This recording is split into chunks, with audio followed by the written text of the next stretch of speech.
TGIF, ladies and gentlemen. Thank goodness it's flat, and thank goodness it's Friday. My name is Josh Corey. You're listening to Iron Rail Media's Flat Earth Friday FringeCast. It is Friday, July 6th. I believe that's right, 7-6, that's it. We've got a nice, relaxed, laid-back show planned for you folks. So sit back, relax, and enjoy another broadcast from us.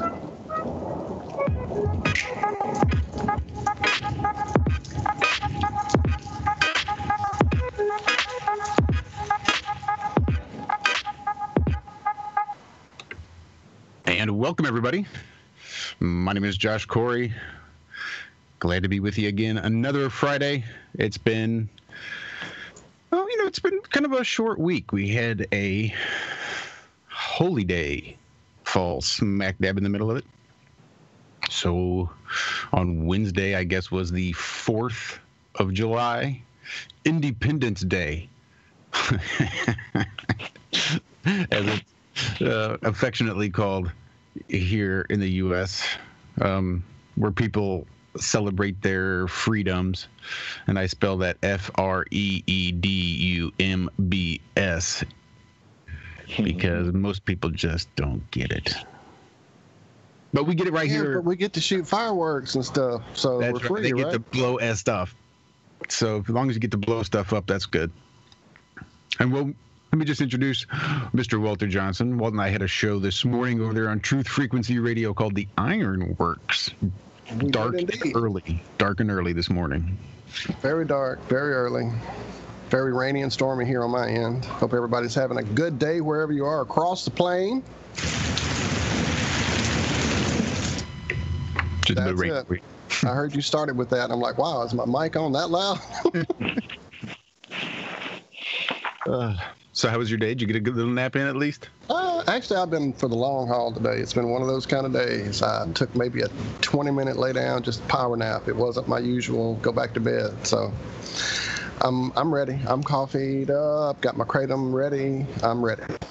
Well, my heart goes out to you. I know those days are tough. We also have joined with us today is Good Times for All, or Zachary Zabala, if you prefer. Zach, you just got off work not too long ago. How you doing? How's your week been?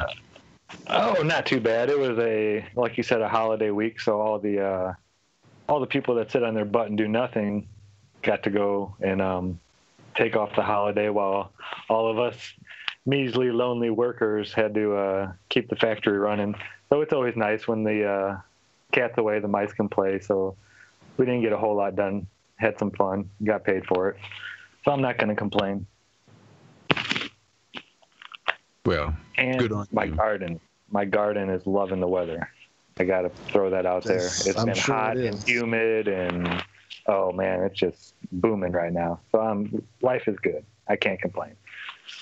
Yeah, basically all last week we were getting rain in the early morning or in the late afternoon, and it was just nice and warm when the sun was out, and it was cool at night, and everything was just taking off. I didn't have to water my garden once all last week. It was great until last night. Well, actually, this morning during the show, I got up at 3 a.m. to do the show and went and started watering the garden. So I spent a couple hours out there soaking them down, and sure enough, another beautiful, well, it's pretty damn hot, but another beautiful, gorgeous day out there for the garden. So I'm sure everybody's gained at least a few inches on their length, which never hurts anybody.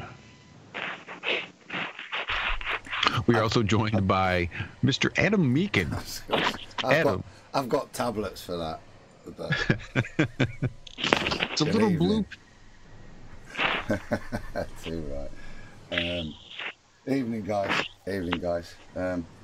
Yeah, I was talking to Quantum Eraser in the week, and again, as with you guys, didn't know how to address 4th of July. I just congratulate the nation of business and enterprise on signing a deal they didn't understand. Is my only Anglican understanding.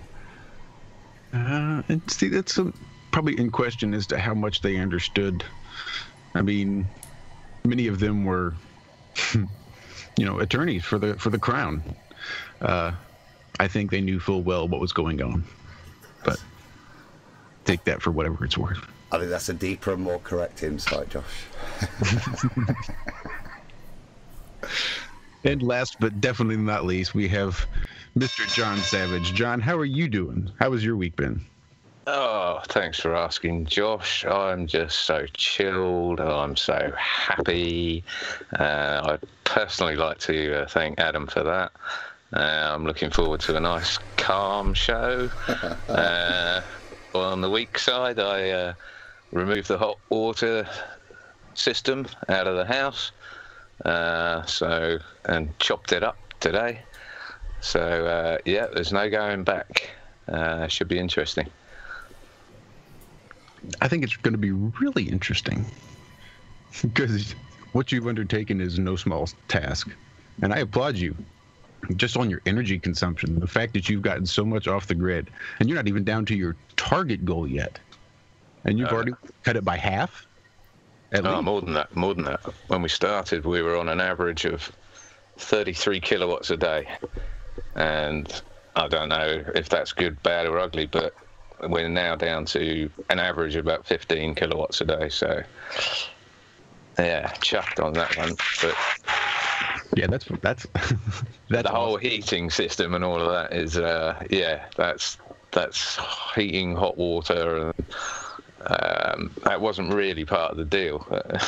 The whole point of this was to get solar panels. Then you have to do this, and then that, and then that, and then that, and then all these things have to happen before the PV can go in. That's the last sort of domino to fall, really, and then it will all be complete. So, first off is the wood-burning stove heating the water. That's the first thing for this winter, hopefully. Otherwise, we're fucked. Well, I think I love what John's doing with all this stuff, and we're gonna, outside of his main plumbing hobby of his central heating and all that, I've got a great interest in what he's doing in terms of other stuff as well. I think we're going to come on to as well, but I'd also just like to testify my undying love for Mr. Savage. After the show, mate.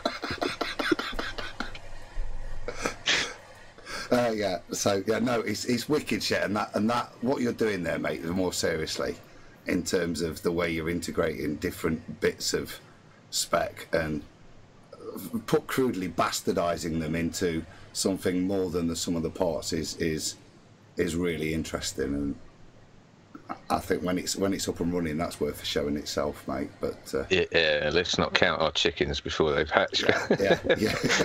The house might fall down. I might be having a GoFundMe for the most expensive plumber in the town. Yeah. We'll see.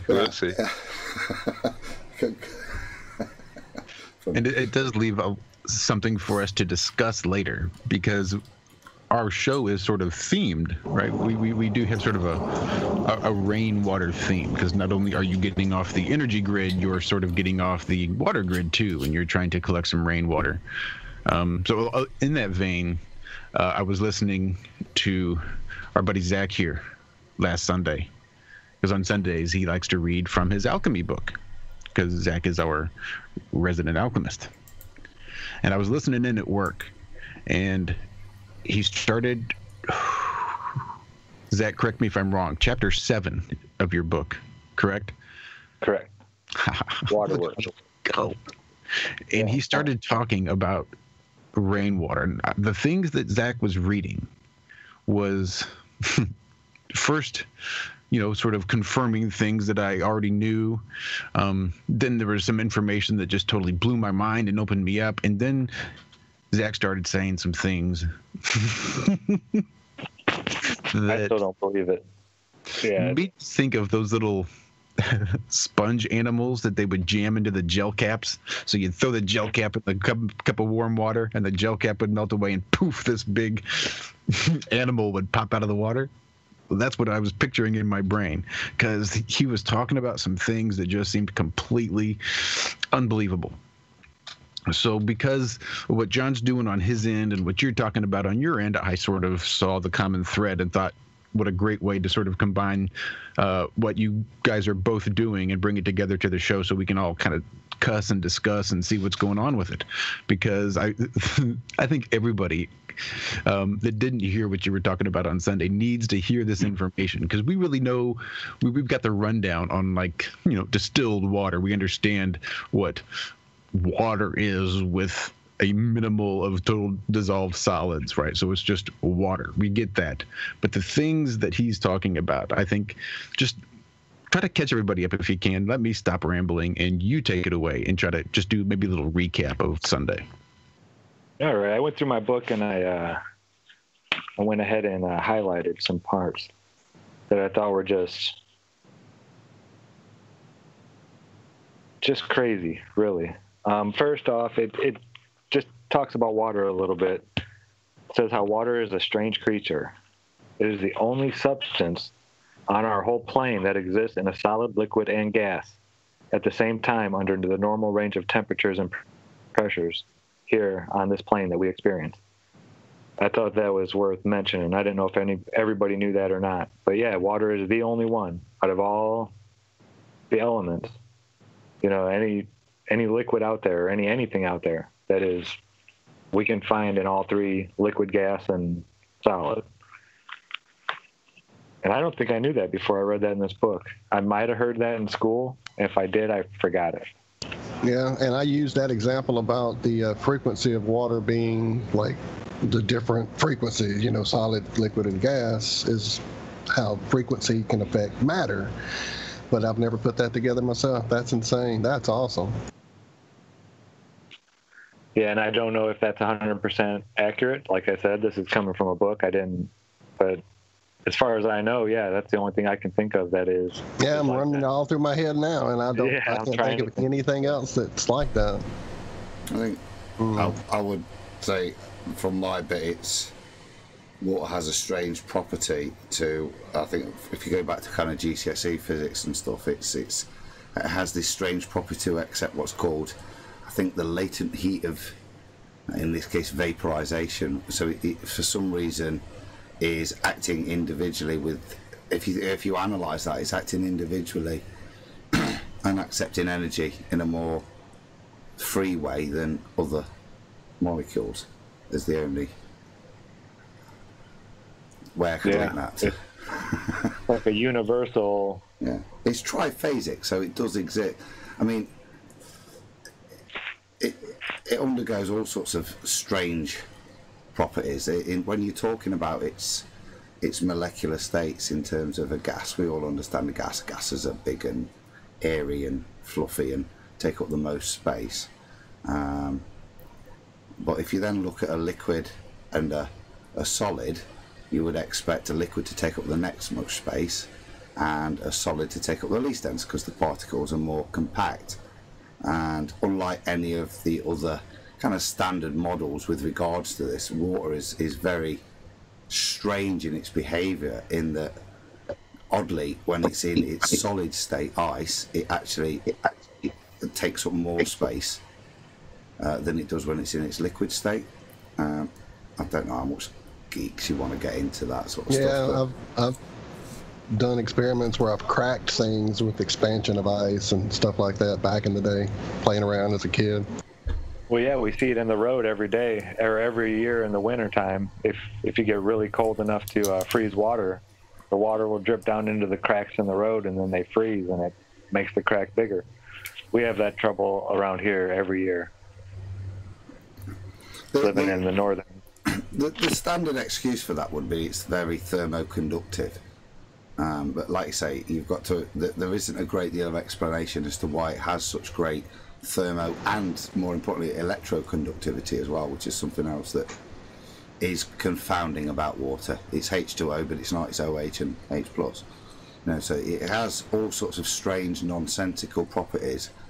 Whether those properties are odd and strange in the description of the working models we have, I would suggest is the error, as opposed to it having strange properties. We just don't understand them, which is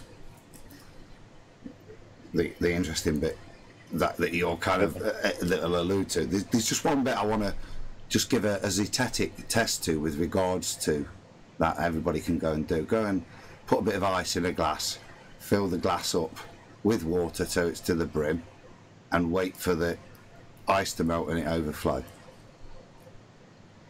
Or not, as the case will be. There you go. That's a good one. Sorry, Shall I jump on a little bit further? Yeah, okay.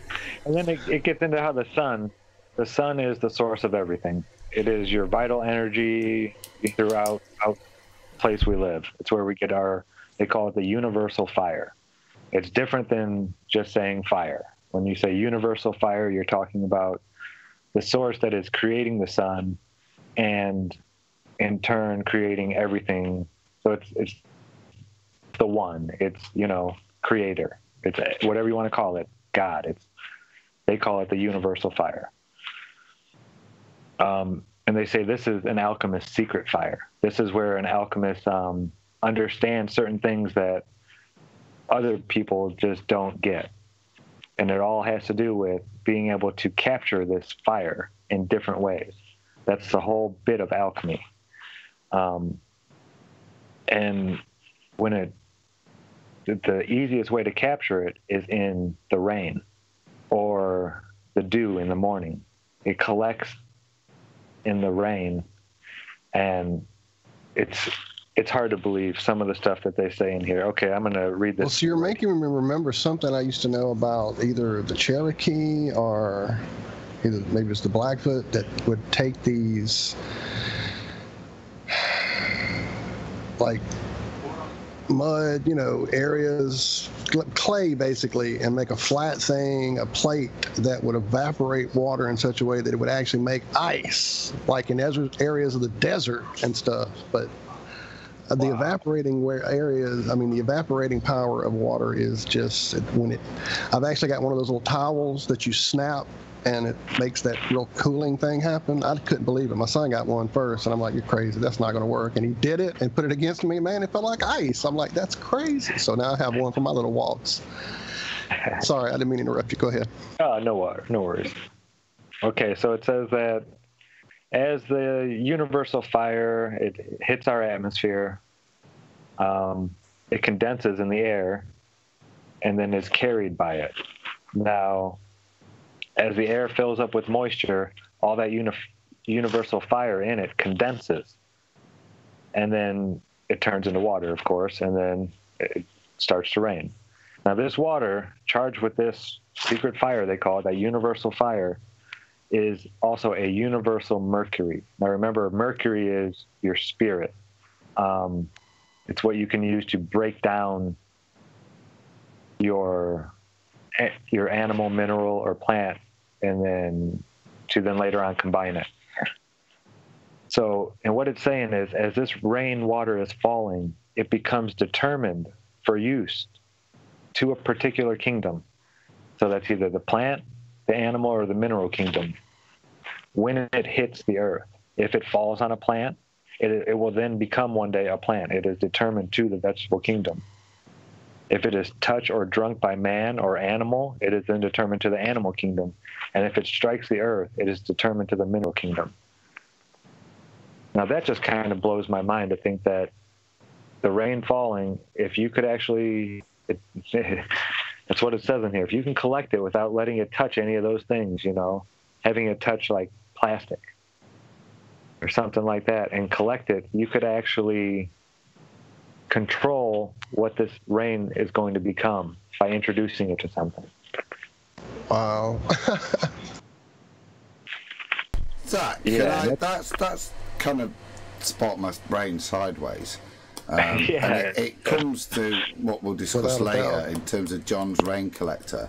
But it made me kind of think in terms of ancient ways of collecting rainwater. And the thing I've written down is collecting rainwater in goat skins. You'd stretch them out to collect it and then funnel it down. And that, then the first nature that you're hitting is animal. Mm-hmm. And that was all. That was just something that my head went sideways on. As opposed to a wooden barrel. And since we're going sideways, I was actually doing a little research there as well, trying to see if I was wrong, because it just started ringing wrong. Actually, I was. It was ancient Egyptians that would do the clay tablet evaporation. making ice thing. So my apologies for getting that wrong, but there's a lot apparently that used to be done with ice that is amazing if you look back. So again, water, crazy. Go. Okay, so if you want to experiment or play with this stuff and try doing something like this, it tells you in this book, like step by step, how to grow plant life almost. You really have to have, it's like baking a cake almost. You have to have the right things in the right order and everything, and you have to do it right. But once you start doing it right, it says, okay, you start by collecting your rainwater, and then you put it in a warm spot, 30 to 40 degrees Celsius, which is about 85 to 105 degrees Fahrenheit. French. No, it's 30, in it 30 to 40 degrees French and 85 to 105. Yeah. It says for at least a month, but longer is better. Now, they say some people do it for like a year or well longer than that. They'll have this rainwater just sitting there. And what'll happen, it'll form this brownish white powder, like a fluffy looking marshmallow looking thing. I don't know if anybody's ever seen that. But if you find water that's been sitting somewhere for a long time, it'll form this white foam on top. And they call that the gur. Now that is the seed. Just like everything has a seed, right? Animals have a seed, plants have a seed. And they say later on they're going to... I don't know this. Well, yeah, I mean, you came from a seed, right? Right. Your father's... Right. Your mother, yeah. Well, plants, they come from seeds. That's wild. Right? Yeah. Now they're breaking saying my brain, brother. This is awesome. Minerals also have a seed. Now, I haven't gotten into that part yet. We'll get into that part later. But it just mentions it that, yeah, everything has a seed. And this white foam on top can be used as that seed if, you make it to the mineral kingdom. You can use this to grow a rock. But you can also use this to grow a plant. And it's crazy. It says that by the proper manipulation of these water experiments, one can even grow and multiply metallic gold, much as is done with any vegetable seed crop. Although it is not commonly known, the alchemists understood the mineral realm to have its own form of seed, just as the vegetable or animal would have their unique. And it says we'll come back to that later. But it's crazy how you separate it's all about distilling it. You'd love this part, Adam. It's all about distilling the rainwater that you collect.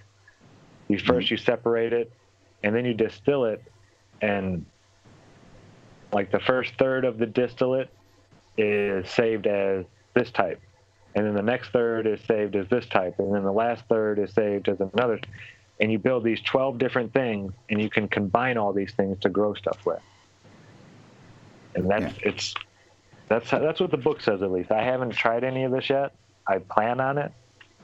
But some of the stuff that says you can do here is just insane. So you're sorting them by their relative density, basically, by the static nature in the vessel. Eventually, the relative density will sort them, and then it's like that's that bit. What that bit of glassware was for last week. Exactly. Yeah. I can't wait to use it. I'm waiting for my retort. It should be here by, between the 9th and the 19th, it'll be here. I've got a guilty confession. I've got a guilty confession, right? I was so jealous. So I went on Wish and had a look, and they're like 30 quid for those Liebig condensers. So I've been and ordered one. I'll just see if I can stretch with it. It's not arrived yet, but, and this is what I wanted to get. Wait there.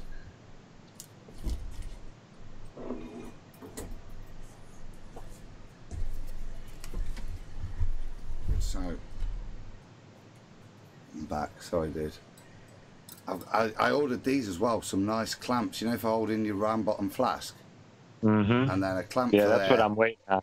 Yeah. Some spare clamps to then hold the condenser and that, and rubber tubing. That's on its way. So, yeah, thanks, Zach. You're all set. That was a great heads up. Yeah. I'm glad I pushed you in that direction. I got 3 loads of cheap laser lights as well. So that's what I was saying about those rocks earlier, mate. I can't wait to start testing with them again. So having different wavelengths. So be interested in messing about with rocks. But sorry, I've distracted again. Zach, sorry, dude. No worries. Okay, and then with all that stuff aside, without even talking about the plants and animals and minerals, and it starts getting into this stuff about the salts that are in the rainwater that you can collect, that then which you can use to break down like everything. And the salts, go ahead. Oh, I thought somebody had something to say. So there's this one guy, Jean Dubois. He's a alchemist. He says he was alive in 1992. I'm not sure if he still is. But he says that the secret of the ancients are in the salts. The magnetic salts should attract and capture the steel, the astral spirit, the universal seed, which once concentrated gives the germination power directed in accordance to the matrix in which it was incorporated. So pretty much it's saying you can use these salts once you've determined them to they can be used for any of the 3 kingdoms once you determine them to that kingdom. So these are universal. They can be used to help germinate everything that you use.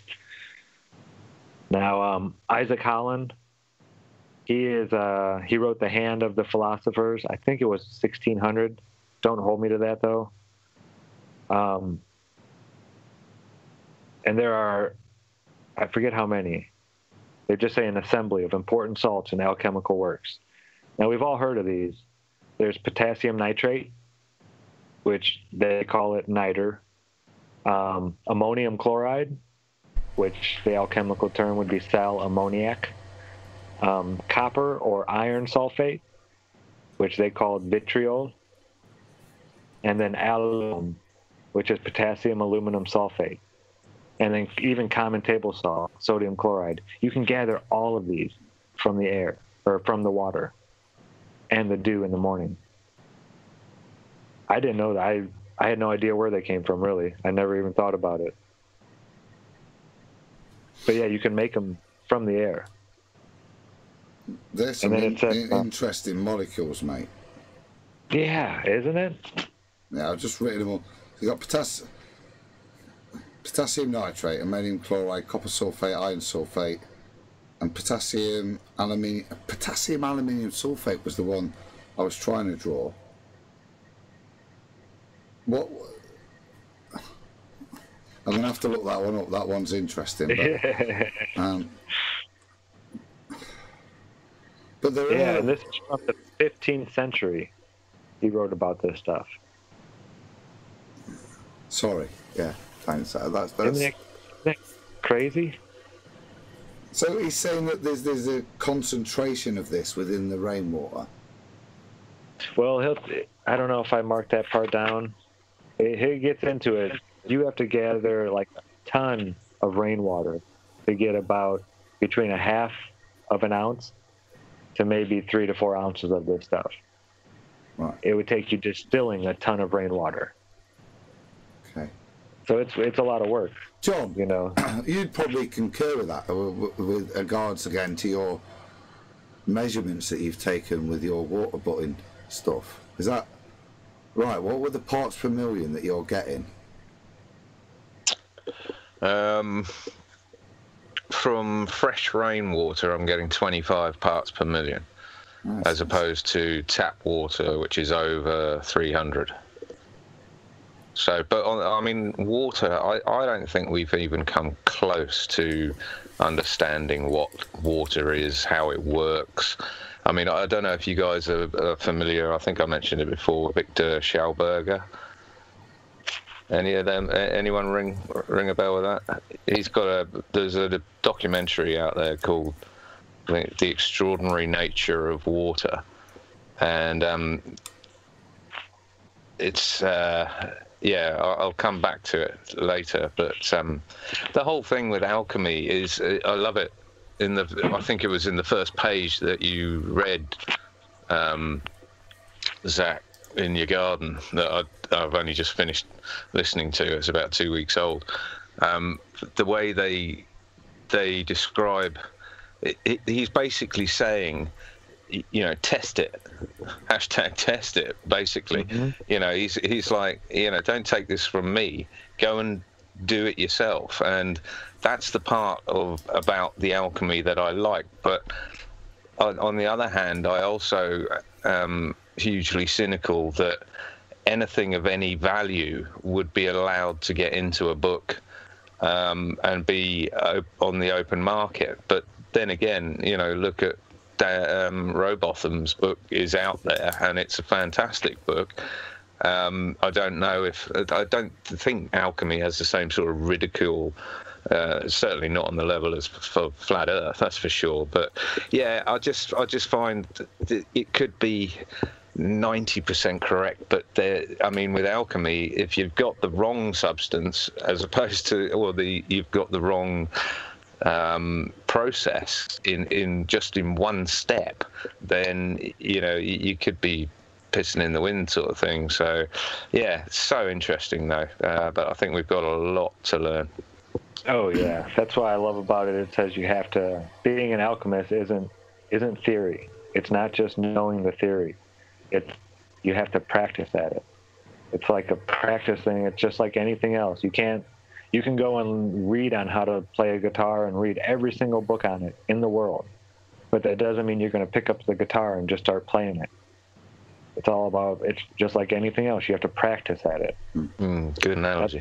That's what I love about alchemy. It's not. It's like baking. It's not. Yeah, you've got to get everything right and get the temperature. Everything's got to be right. And you got to know your instruments too. You know, you got to know your stove compared to you know, it might say do it at this, and you know your stove does it a little bit like this, so you're gonna. Yeah. But it's like baking a cake that takes a year and a half to bake. Yeah, some of the stuff. Yeah, some longer even. It's definitely a patient. It's taught me a lot of patience. I'll tell you that much. I wasn't as patient, and I still don't have very good patience when it comes to a lot of things, especially flat Earth related. I try not to even get into arguments because I don't have the patience. Yeah, you and me both. But I surprisingly do have patience in a lot of other areas. That's how alchemy taught me. Yeah, and it is required. Yeah, sorry, Adam. I was just going to bring it back to what Zach was saying about the rainwater and stuff, and whether I'm being a bit simplistic here, you got just totally. You convinced me to buy the water distiller, and I've been on it this week. And whilst the pollen counts increase further and my sinuses feel worse, the pain and this, the hay fever feels worse, not the sinuses. The pain in my sinuses is feeling a lot better, John, after what I was saying about 1 litre now a day for a week. So just want to make that statement. But there is this confusion, right? And this is the point I want to make with regards to what Zach said in terms of what these alchemists are saying is within the parts per million content. Now, when we take that water and we distill it, we, from an understanding, have the fact that we've got light water molecules that evaporate at 100 degrees. They go up, and then we collect the vapour of just water or anything else that boils below that, but take that and then take that vapour and distill it, and that's what I've been drinking, like I said, with definite positive effects. Now, the same mechanism really is in the Borneo cycle, the water, the water cycle, in that we've got this water evaporating off bodies of water, going up, forming the clouds. Now, that's lovely. Now, my question, therefore, then, if we've got that, unless there's any argument on that, is where do these very large, complex molecules come from to fulfill, to be in solution within the rainwater? Like you said, potassium nitrate, lovely. We can say, oh, is nitric oxide in the air? Where's the potassium from? I don't know. Ammonium chloride, and those sorts of things, particularly ammonium and nitrates, can expose. But the copper, the iron, And then, like I said, particularly that last one, that potassium aluminium sulfate, that's going to be a big chunky molecule. Where's it coming from would be my only point if these guys are detecting it in rainwater. Yeah, I'm not sure. I haven't started my experimentation on this stuff yet. It's not a challenging question. It was like, wow, they're taking that and they're saying these things are in it, and that's quite a statement. And the only reason I'm saying is, with regards to what John was saying, all this alchemy stuff for me, it's about accepting the scientific evidence that's gathered, whether it's alchemically, whatever. It's about doing certain things in certain ways, observing, recording, and noticing those correlations and making assertions. And it's a bit like normal chemistry. We do the same. They're just using very different models. And as we guys all agree, none of us know what an electron is, so we can all have different models and they're all as valid. And I think from a qualified pharmacist, chemistry geek, I think that's a big admission. I think that I can't see any faults in its theory. Like I said, with regards to it recognises the elements and it postulates just as valid chemical processes with the alchemical theory that actually make a lot more sense in some stuff. Like I said, with regards to why you intake salt, it just makes so much more sense alchemically. Now, like I said, I just wanted to say that as the more of a...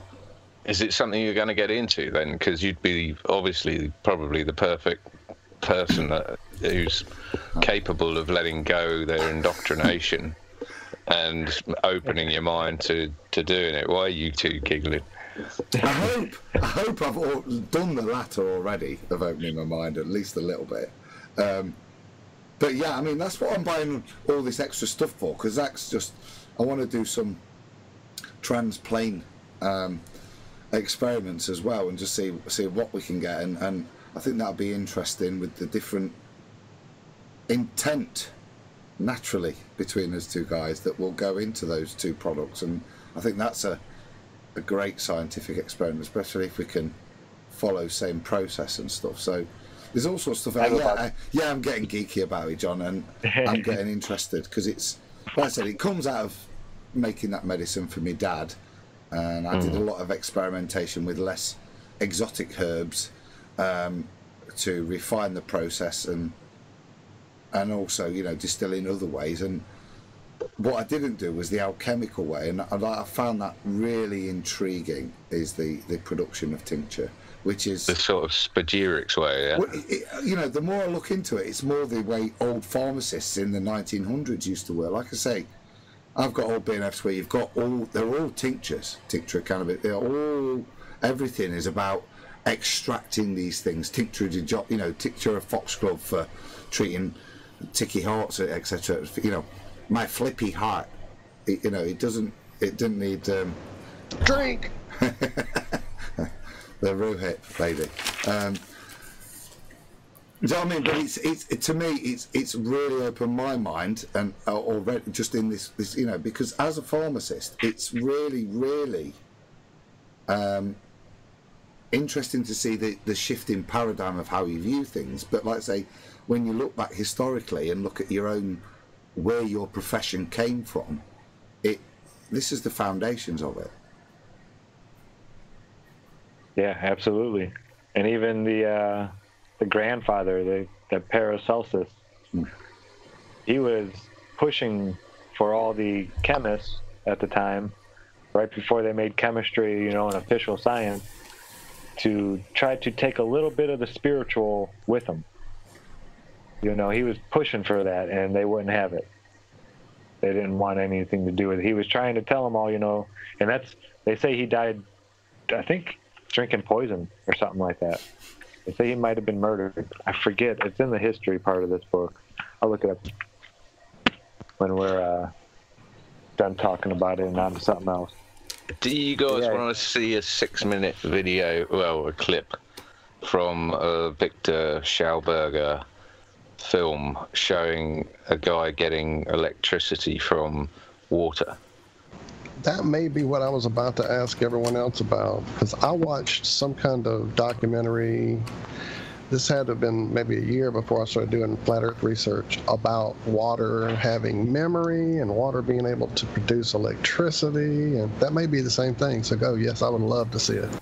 Okay, we'll probably get struck all over the place with this, but here we go. Oh, here we go. Then. We got John's Savage. Breaking his own rule. Savage suggested it's a clip. It's a clip. It's not music. It's a clip. But let me see, and let me know if you can hear it and see it. Can you see what I'm? No, wait. Bear with me, pal. Okay, wait. Oh, I've seen this.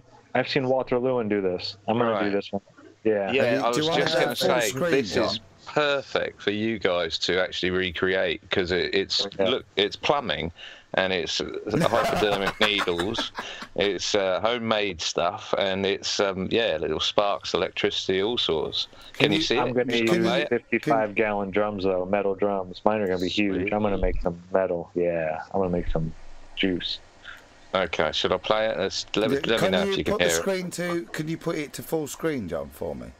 And just I will as soon as I can play it, and you can tell me you can hear it. Yeah. Okay, I'll transition. Yeah. All right. Cool. I think we're on. Oh, get me. Look at that. It's just going round in circles at the moment. Just leave it a minute. Got a lot going on. Don't fail me now. Yeah, it's he was getting sparks off it. But doing it on a bigger scale is a great idea, definitely. Oh dear, the fan's kicking in. It's gone into turbo mode. Yeah, this is actually the experiment that got me onto my whole electricity kick. I saw somebody shared a video of Waterloo doing it, and I was like, okay, I'm going to start making electricity. I want to learn. Yeah, that was the whole video that sparked it all off, seeing that experiment. Do you want to send me the link, John? I'll do. I'm just copying it now. I'll swap Where should I put it? Stick it in Skype if you can, that's cool.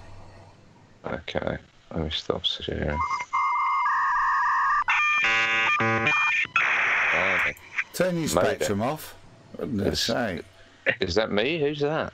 Don't know. Or is it just you loaded on Manic Miner? It just started to play. It sounded like it. I was just getting up a bit of a lead.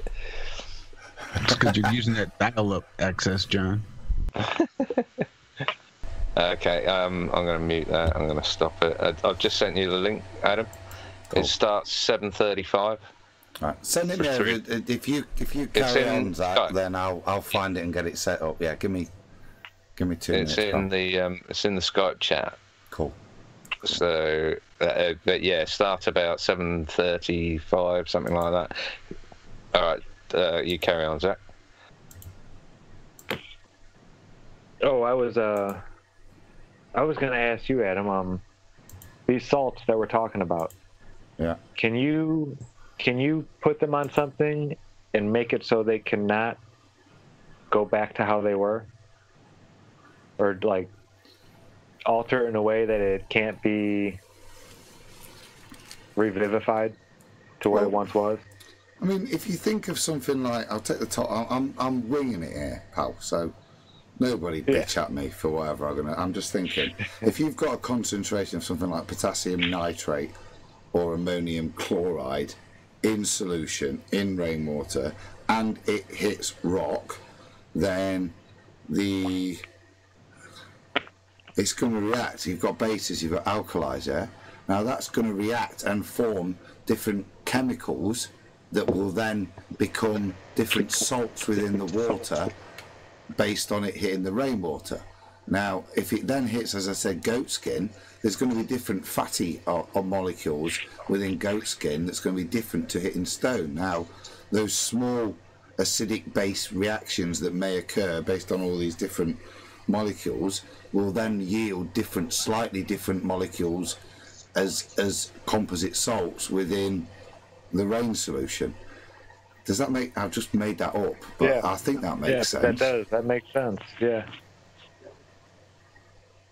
So the theory, as I say, it's different models, isn't it? But the different models match. These scientific observations of the different models match against that, yeah? Here's what I've just described as what would make sense is density. Yeah. I like to say electricity myself. You know me, everything's electric to me, so when people say density, I just say, it's just vibrating at a different pace, so it's just a different vibration. That's just how I look at it. I try to base everything on electricity anymore. It's just how my brain works. Hello, because John's kicked in. Demonstrated the influences of fields. Can you hear it or see it? Just pause it for 1 second, John. Give yourself a little buffer, mate. Give yourself a buffer, and I'm with you. Not sure it will. I think it'll probably be better off with you, mate. I'm not sure it's going to cope. Let me try. 7 minutes 52, Adam. 7 minutes 52. I was literally just ready. Water is supplied through this vertical pipe here, splits, and then comes down, pointing downwards, and ends up with a very, very fine, the finest hypodermic needle at the end, so that the water jet coming out of this is as fine a jet as you can get.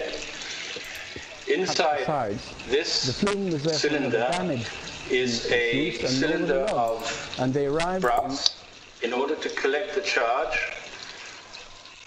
which is falling from here. This cylinder is coated on the outside with paraffin wax to isolate it so that the charge doesn't leak outwards from it. This is the same cylinder, and this diagonal here is a copper rod which is attached to the brass here and also attached to a strip of brass in the bottom of this receiving vessel. So the charge here is the same as the charge here. And when the water falls through, it generates either a positive or negative charge here, and the charge is reversed by the time it hits the bottom. And so a charge builds up here, let's say positive, and here negative. And according to Kelvin, the build-up of the charge is unlimited. And over each of these, or between all this arrangement, you get a negative static field builds up on this side, and a positive static field builds up on this side, which can theoretically go to infinity. From each of these cylinders, there's a black cable, which is a high-tension cable. And these can be used to bring the charged field to where you want to use it. For instance, on the neon tube,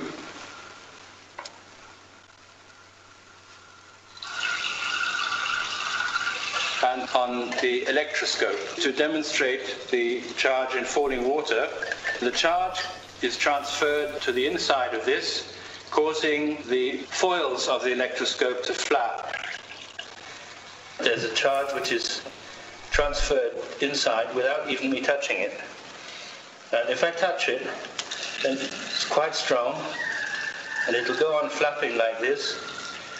And as Victor Schauberger said, very good quality water would cause this to flap 150 times before it ceased doing so. And the lower the quality of the water, the fewer times it would flap. A water molecule is a dipole molecule. That means it has a positive and negative charge at each end of the molecule. And when it falls, it generates a charge because it spins. And so it generates both an electric field and a magnetic field. And this is why, with a fall distance of maybe 2 kilometers or a kilometer, when rain falls onto the ground, it comes with an enormous charge in it. And this charge is imparted directly into the plant when the rain hits the plant's leaves, which is why rainfall is much more productive than river irrigation water. These very small thin jets of water falling out of these hypodermic needles generates a charge. It's really a small thunderstorm, this machine. Because can you pause it for a second, John? It demonstrates that in these clouds, charges are generated. He's not he's not really showing one part of it. He might here in a second, but the stream actually, as it's falling, will actually start breaking into little raindrops almost. It shouldn't stay a stream. Right, that's the point of making it a hypodermic needle, is it? That's so it's coming out this tiny little aperture that it sort of spreads like a hose or something. Is that right? Yeah, but even when you have it just pouring out of a nice size hole, it'll start off pouring straight like a stream, but as that static charge builds up, something happens to it and it starts sputtering. They start repelling each other or something. Yeah, it's really neat. I don't even really understand why it does that, but you can see it happen, and as it starts sputtering, that's when the charge buildup will, if you have two electrodes there that are, a half-inch apart or a quarter-inch apart, right before that spark, that's when it starts sputtering. And then as soon as that spark goes off, the stream goes steady again. It's like he says, he's got a mini thunderstorm there. It's like, so interesting. Yeah. Spinning dipole molecules. Yeah. Shall I carry on? Can I just... He said one thing, I just wanted to maybe explain it chemically in terms of, and it might help a little bit in terms of where you're talking about positives and negatives. The water molecule is H2O, and it's kind of a bit like a shallow pyramid, so the oxygen at the top and the two hydrogens at the bottom, and they're basically positively charged. When he says it's a dipole molecule, so those two hydrogens both kind of have got a bit of a positive charge in the standard chemistry model, because they're giving their electrons and sharing them with the oxygen molecule to make the oxygen molecules 4 bonds and to give them 1 bond. Now, on the opposite end of that molecule is the oxygen molecule, and it's already got 2 full pairs of electrons kind of matching, if you think of it like a cross. Yeah, so you've got the oxygen in the middle, and at the bottom end you've got the 2 hydrogens where you can see the cross, but at the top you've just got these electron pairs orbiting, generating this kind of negative matching, semi-matching charge, because it's all quantum matching, isn't it? You know what I mean? So, but that's why when he's talking dipolar, why again water's very unique in that sense, in that it's very simple, and because of its simple chemistry, it actually naturally generates a dipolar nature to the molecule itself. Now, isn't that neat? Because the old thing was that the power was put into it by the sun, or the celestial fire, the universal fire. And now they say that it's, these atoms and molecules that they're spinning, and this is creating it. But yet they've never seen an atom.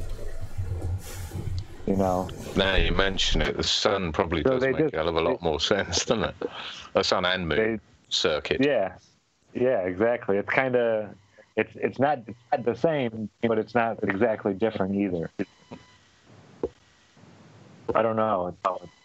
They say the power is coming from it just falling, and alchemy is saying that it had gathered the power already, while it was up there from the sun. But I don't know. Are they further down the rabbit hole lying to us? It's not as if we can test it, really, either. Yeah, it's one of those. It's a belief. It's all based on theory. There's a lie of some sort waiting at every level, just in case you figure out this level and make it to the next. There's another lie waiting to keep you off track there. Probably about 33 levels, yeah. Right. On that segue, who's coming on next week? Well, as of now, it is not confirmed, because I have not had I checked as we were going live, so hopefully we will have someone next week. Because next week's Friday the 13th, isn't it? Yeah. Should I carry on with this? I think it's only about 2 minutes, maybe. Yeah. Okay, hold on, let me see. You're still seeing it, yeah? Yes. Okay, let's hope you're still hearing it. Tell me if you're not. And now we wait. Can you hear me, Josh? Yes, sir, I can. I can. Keep talking, it'll kick in when it's ready. It's like it's on plumber time. I was whistling Willy Wonka, the song that he sings as soon as he opens the doors. If you want to view, I was whistling that all day today. I have no reason. No, I don't know why. That's funny you said that. I just watched a video about Willy Wonka and this strange fan theory that Willy Wonka is really just a retelling of Dante's Inferno, as each child is punished according to their sin as they proceed deeper and deeper into the factory until finally Charlie is able to climb up the factory through the glass elevator and ascend up into the sky. I've heard that as well. Wow. Sounds normal, doesn't it? Rehashing old stories into new. Well, I was outside work today, and I found a couple pieces of calcite. And it's a really cool crystal. Glass elevator and ascend up into the sky. I've heard that as well. Wow. Someone's got YouTube open. No, that was me trying to listen in. You know what it was? I love IRM. Right? You know what this week's problem was? Because I've had to go to these cheap headphones. They have a little battery in here, this sound reduction battery. The battery ran out, so I lost all sound. So that's this week's minor problem. Sorry about that, guys. I have no idea. How come we could hear you? Are you talking about last week? No, now. No. Oh, right, that's why right. I was so like, I can't hear anything. So sorry. See, Adam, I told you it'd better if you just let it come naturally. Well, this has died by the looks of it, so I'm not going to bother carrying summarise for it, John, because I was. Well, I was watching it along with you. It's at 11:34 if you want to pick it up from there. But there's no point in watching this going round and round. Yeah, get rid for me then. I'm out. Yeah, I'm off. I think what he was talking about is building up a kind of, he said it himself, a static charge, and using that electrical potential between the two things to try and generate a movement of electrons to create current, was what I gathered.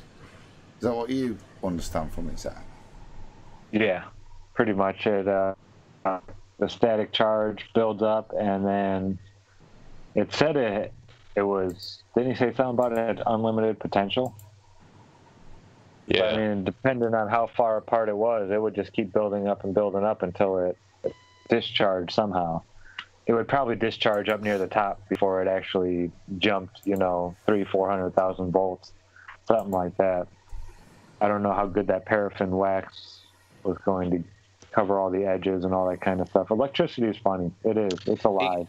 He goes on to say that if you touch the ends as it zaps, then you'll get a hell of a shock, which I find hard to picture from an experiment so small. But yeah, again, test it. Hashtag yeah, test it. I'll find out and let you know for sure how bad the shock is. I'm not scared of a little shock. Nah, little shocks are good, mate. You must have had a few off your Van de Graaff. Oh yeah, that one that was well over 200,000, because I was a good 3 inches away. So that's pushing up almost 250,000, something like that. That one got me good. That one, and I was an idiot. I was grounded with my right hand on the crank in the Van de Graaff and holding the discharge wand with my left hand, so it went right through my chest like an idiot. Yeah, that one, I saw a little white flash there for a second. An electrician friend of my wife's died recently, putting in a socket in his attic, and somehow he ended up sort of welded to the wire. Couldn't let go or something. He fell on the wire or something. He couldn't get up, and I don't know, but he was an experienced electrician. I mean, I'm not saying, stay away from wiring, but yeah, I probably should be. But you got to know what you're doing. But it's not necessarily. Fate would have had a play in him falling over in exactly the right way, that he landed on this thing and he couldn't get himself off the wire and just ended up, dead. Anyway, on that note.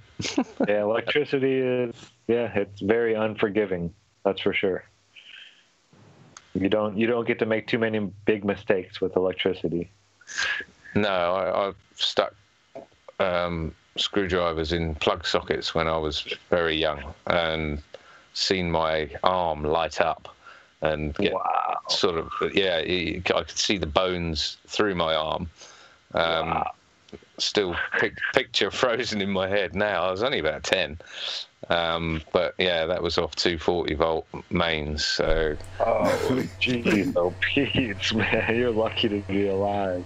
Yeah, probably. Yeah. It wasn't the first time. It wasn't the only time I did it either. But there you go.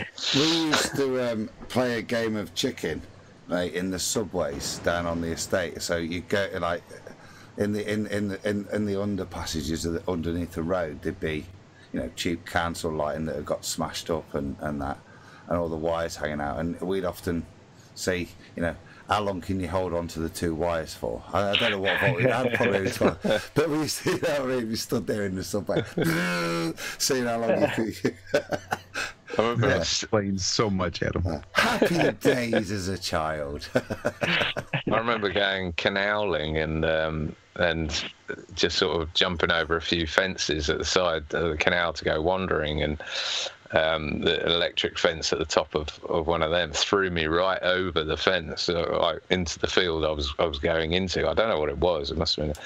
I don't know, a government facility or something, but yeah, burnt a hole in me pikey gloves and everything. It was great fun.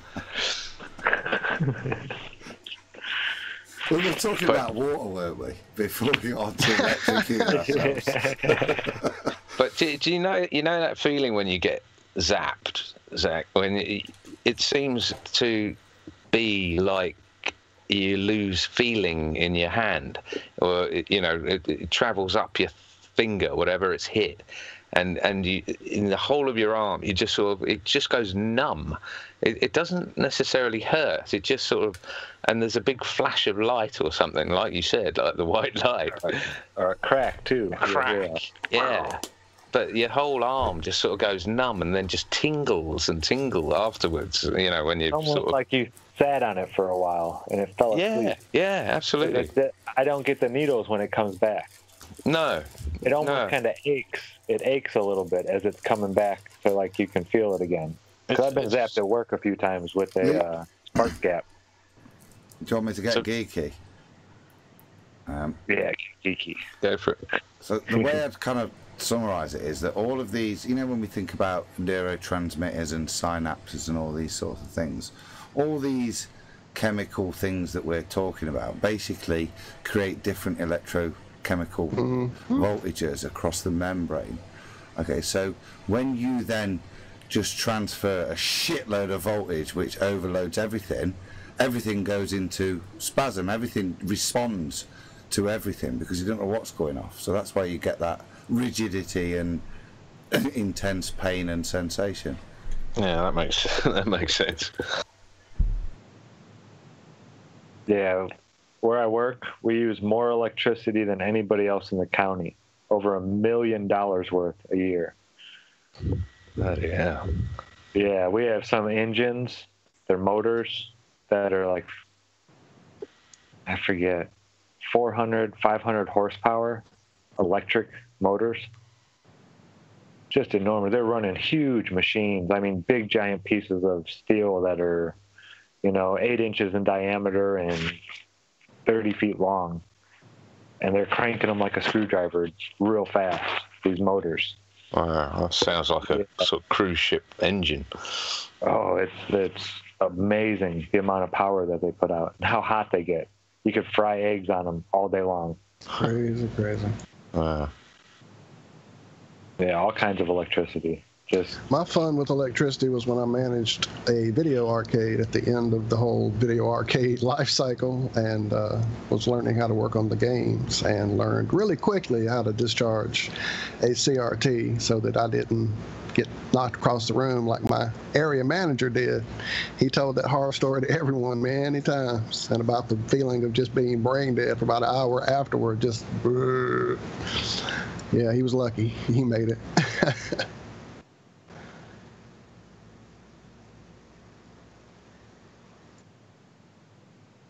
All right, I'm going to finish this up real quick, this whole chapter 7. It was talking about the salts that we can get and all that kind of stuff.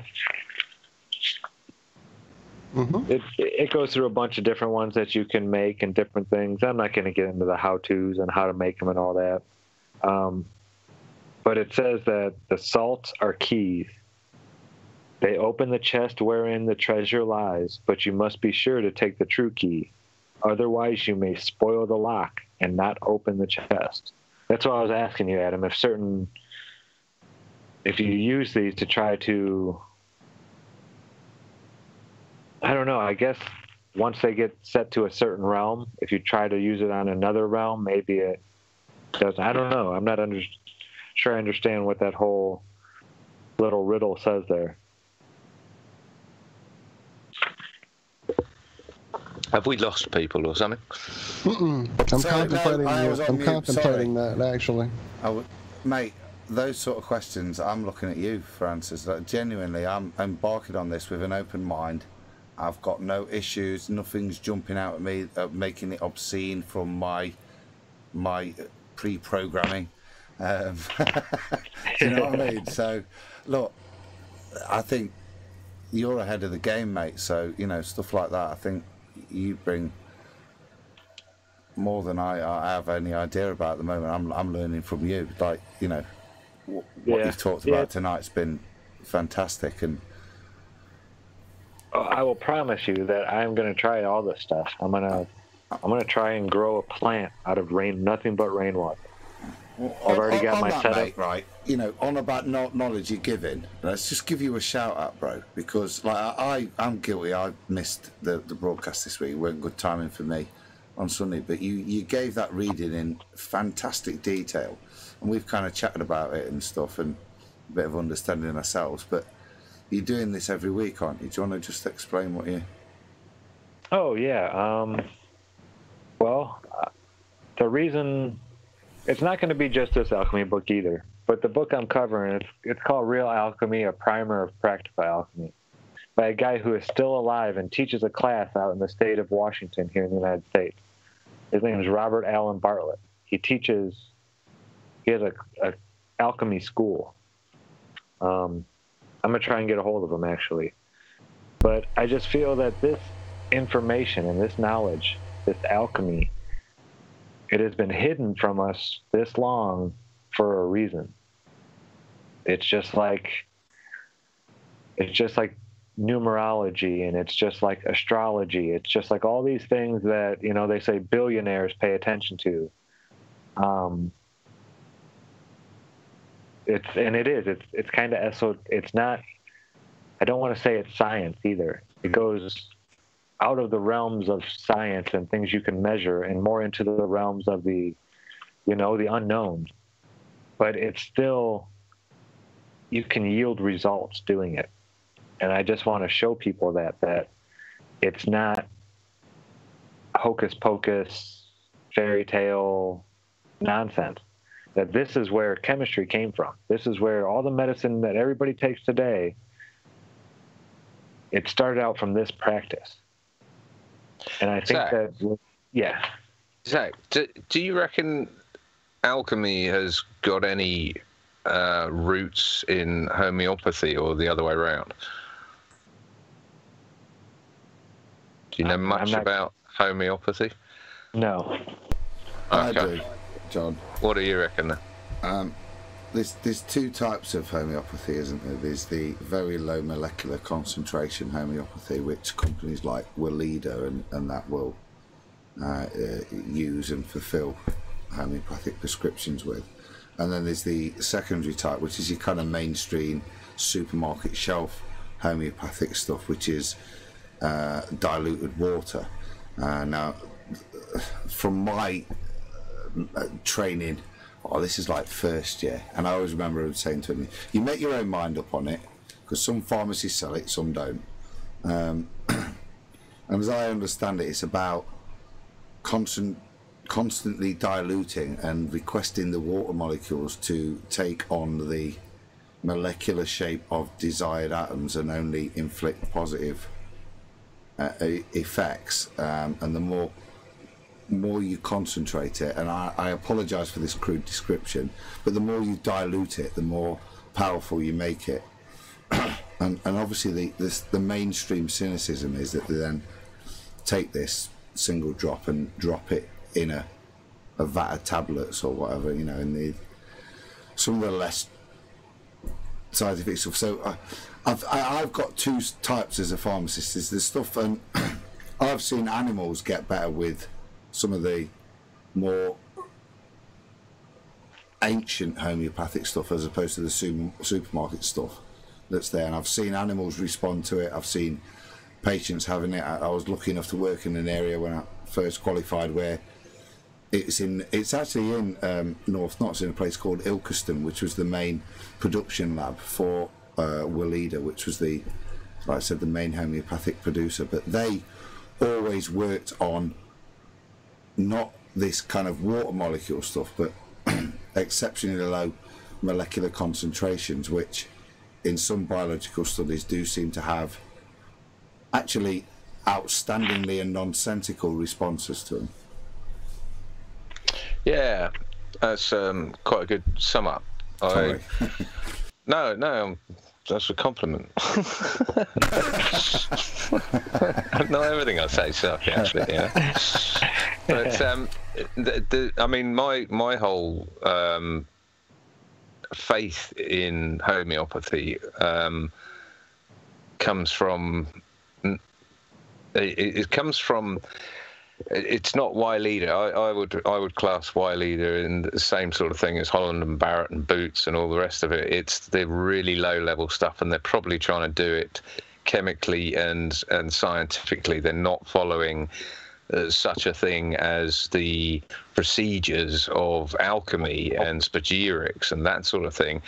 But there are places that do, and there's a place near me called Galen, who was a very well-known homeopath, as far as I know, and they produced, it was the vet that prescribed it for our dog, and it was a painkiller, and to put him to sleep, to make him sleep, not put him down, you know, not put him to sleep, but make him sleep.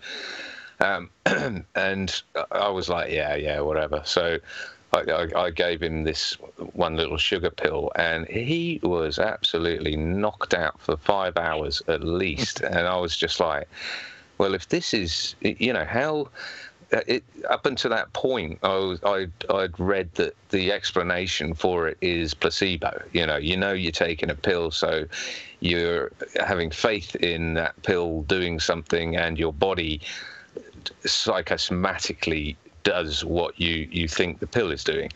A dog doesn't know that, I'm sorry, and a horse doesn't know that. I've seen it work on horses and numerous animals, and that's where the faith, my sort of faith in it comes. That's what did Ryan, John. Animals. Animals, and because animals are sort of like a control test, they don't know. You know, I'd given it to him in a rolled up bit of ham. You know, I don't think you're meant to do that, but because I didn't have much faith in it to start with. But I think it's another one of those arts that has been sidelined or not talked about. You know, you've got your mainstream good housekeeping homeopathy, and then you've got things that are buried a little bit deeper under the surface that actually tell you and show you how to do it properly to a point. Yeah, and I think the biggest thing I can tell anybody is you can't don't get all your information from one place. Yeah. Definitely not. Look at as many things as you can before you start practicing. I mean, this wasn't the only book on alchemy I read, but this was the one where I got the whole, how it clarified, you know, an actual process and step and how to do things. A lot of other alchemy books, it gets more, it's not as step by step. Like first you do this, second you do this, third. It was more or less, I have one here, the Herbal Alchemist. And this is what excites me, Zach, is this book's going to tell you how to do it, hopefully, rather than just talking about it in flowery language that you don't really fully understand. And, you know, that's what I'm looking at. Who knew there was an alchemy school or whatever? Yeah. Wish I had one near me. I know Washington's, it's pretty far. It's a couple thousand miles away. So that'd be, I don't know. I'm going to look into prices and all that kind of stuff. But yeah, if I go, I'm definitely going to be, I'll be taking all kinds of notes and trying to get video if that's allowed and all that kind of stuff. He doesn't seem like he's an old fart or anything. But does he sell, you know, DVDs of his lectures or something?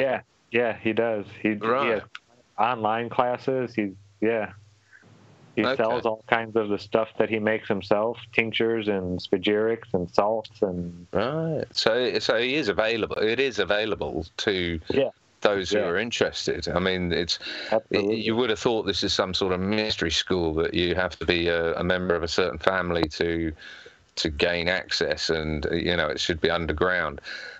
Which again, my cynical side sort of thinks, Me too. Yeah. Same thing. How come? Anyway. That's why I like listening to just that little voice inside me, because that's one thing I've found in almost every alchemy book. Is they all say, you know, there is no set path in alchemy. You choose your path. And I love that.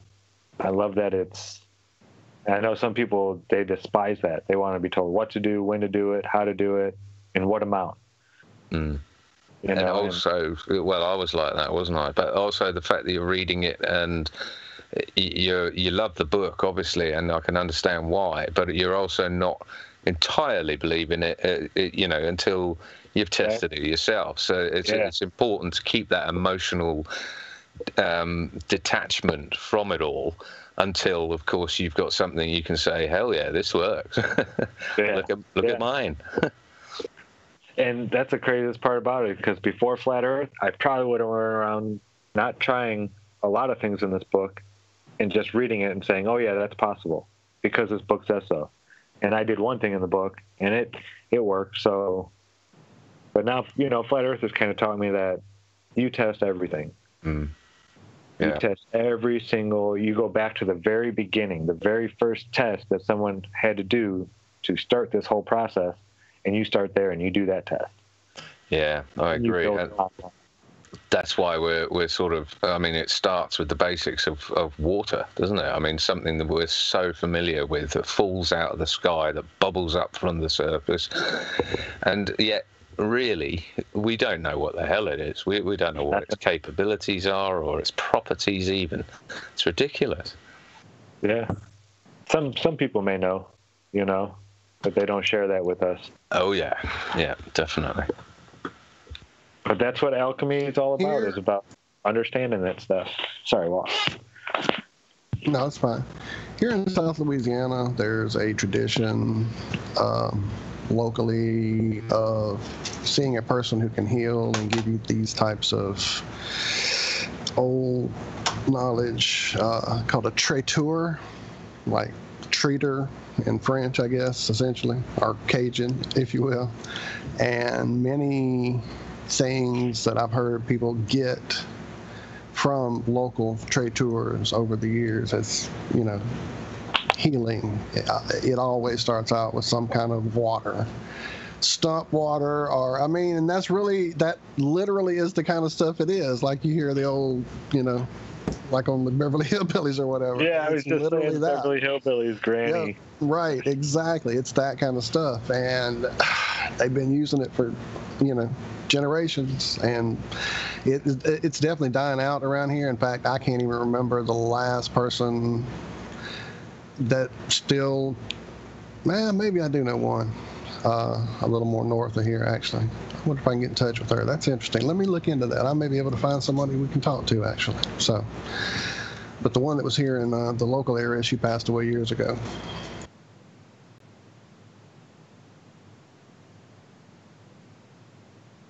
Yeah, I'm still looking for a local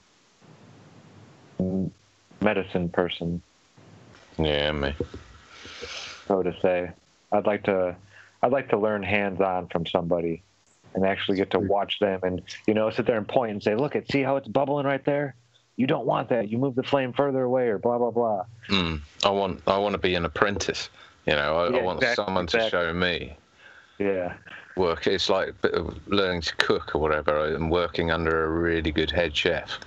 The experience I had with that was just phenomenal, and the learning curve was just exponential. It was unbelievable. But yeah, I'd love that. Still on the lookout. Oh yeah, it'll happen when it's supposed to, right? That's what they say. That's right. The student, what is it? The teacher will appear when the student is ready. Mm-hmm. Yep, he sure will. So, sorry, Zach, I think we probably derailed you completely, yeah? No, that was about the end of the whole waterworks chapter right there. It was talking about, it goes into the, just saying that, what was it? That it takes a lot of this stuff takes a long time. These operations with water are generally very long term. They require some label at first and some long times for digestion. So you have to have like a place you can keep between 85 and 105 degrees, for a year. You think about that, that's even on top of your water heater or right next to your water heater, probably wouldn't even be that warm if your air conditioner is on and your furnace isn't running or whatnot. So it is a lot of work to do this stuff. Not for a full year, that's for sure. That's interesting. That's like some of the Carlos Castaneda stuff, where they would be making medicine now to not be able to use for like 3 years. It's buried, and et cetera. Yeah, that's wild. You'd almost need some sort of, buried container or something, freight container in the back garden that was temperature controlled, that would be solar thermal heated in the summer and wood burner heated in the winter, and so it's kept at a constant sort of temperature. But hard to achieve, man, these things, which is, again, my cynical side tells me that it's being made deliberately complicated in some sense, maybe. I don't know if I've ever told you guys that a friend of mine was married to Aleister Crowley's daughter, and she said... I don't think you've mentioned that, John. No. Seems like we would have remembered that one, Joe. Yeah. Okay, so we haven't been... We haven't spoken. Did you really think you were just going to throw that in with no comment from everyone? Zach, smash him. Smash him, Zach. Well, on his deathbed, she said that he said to her, forget the ritual. It's all about love. And, he was a massive ritual person, in all sense. The stuff that he was following is similar to, not similar, but is similar in process, and it has to be done in a certain setting and time of year, and all these factors are included in the experiments or the spells or or whatever he was into. And it's sort of similar, and just sort of rings a bell in my head about alchemy, and how it does seem to be unattainably difficult Yeah, that sort of raises suspicion that we might be overlooking something that makes it, utterly obvious. I don't know. You mentioned in how he said, what did he say? Love is. He said forget the ritual. It's all show. It's all showmanship or whatever. It's a pantomime. Everything is love. And I don't know what that means. Can't argue with that. I can't argue with that. That's no, and love like is when you're making it, isn't it? Yeah. Oh, yeah. Absolutely. I would say, I don't know, obviously, but I assume that everything sort of comes back to frequencies, and love is just one of those frequencies that you sometimes end up on. Yeah, love is, it's not a, they say it's a chemical reaction and this and that. Adam, you might disagree with me, but love is, it's more than it's more than electricity. I think love comes from our soul. Can we talk love? Speaking of love. Yeah, that's what I'm saying, Walter. James, shout out, bro. Love you, James. Yeah, I haven't seen the FullArmorOG in a while. I know, right? He's kind of been. Are you looking at something I'm not looking at? Yeah, James is in chat on the actual YouTube. I happened to pop over just to check into chat at the right time. Luckily, like it was meant to be. Yeah, so, yeah. Same here, Walt. Man. Glad to have you, brother. He said he can't hang out long. I said, wait, what? I think that is. James, it's kind of thingy. Tonight I used your Avnosphere old school picture. If you see on the thumbnail, mate, check it out, bro. Hope you noticed it. Right? Yeah, I'm going back retro. I thought I'd pull that one out. I searched for it. I thought that's the thumbnail for tonight. That's weird, isn't it? And then James pops in. James, love you, bruv. Speak to you soon, mate. Right? That's syncretism. Who's that? Who's that guy that did syncretism? Syncretism. You're so seed spiller. Yeah, you called him here with that one, Adam. It's weird. Eyes. Sounds and symbols rule this place. Don't ever forget that. Check the thumbnail, bottom right corner. Yeah, at full armor. Says it. So what you got next for us, Adam? Are we on to water butts? Is it possible for a break for a moment? Yeah. If not, I'm going to hop off for just a second. I say I've got gravity lined up, so I reckon, a bit of gravity and then water butts and then a bit of perspective math. Yeah, if you'll humor me. You got to definitely touch on that for sure. Yeah, I've been thinking about it. It's been in my brain ever since you said it yesterday. Yeah, you came up with a blinder there, Adam. I'll have to look into that. I think my right angle calculator. And as usual, I'm playing catch up. I was watching at it about 20 minutes before we went live, and I'm still trying to wrap my head around it. I'm just bluffing it. Well, I haven't watched it. No, I'm kidding.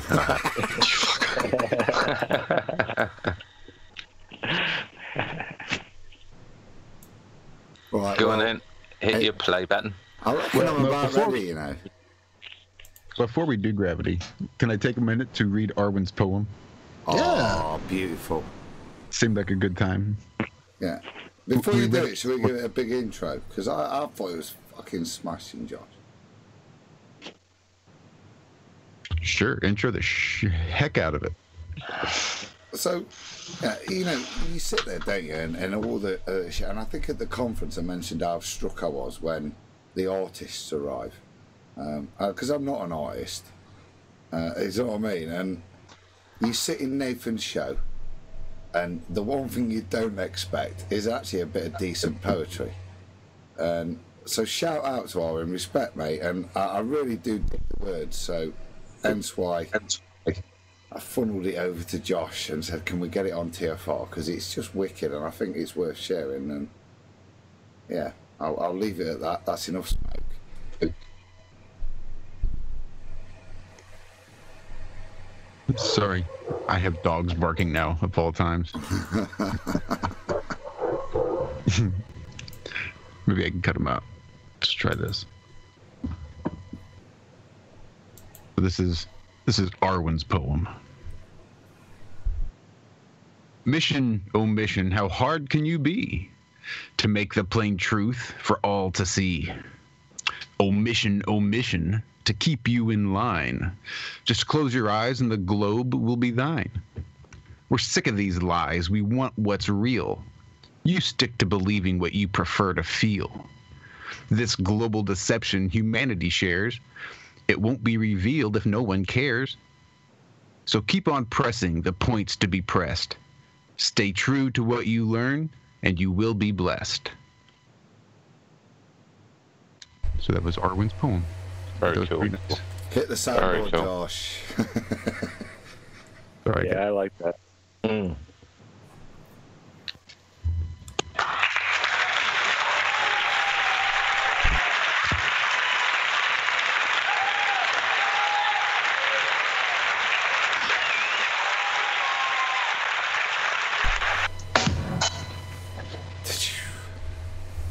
Shall we?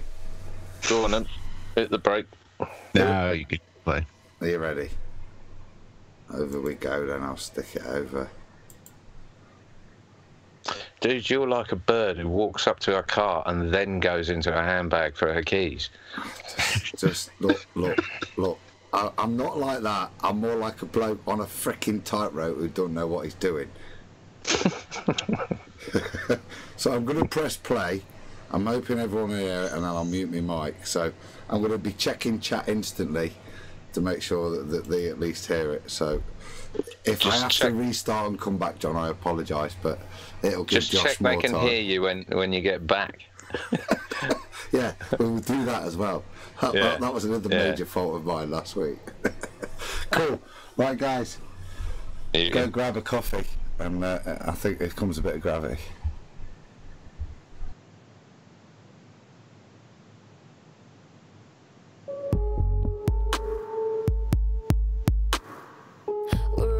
Pretty high, our heads are almost in the clouds, and their feet are chained to the ground with their chains of misery.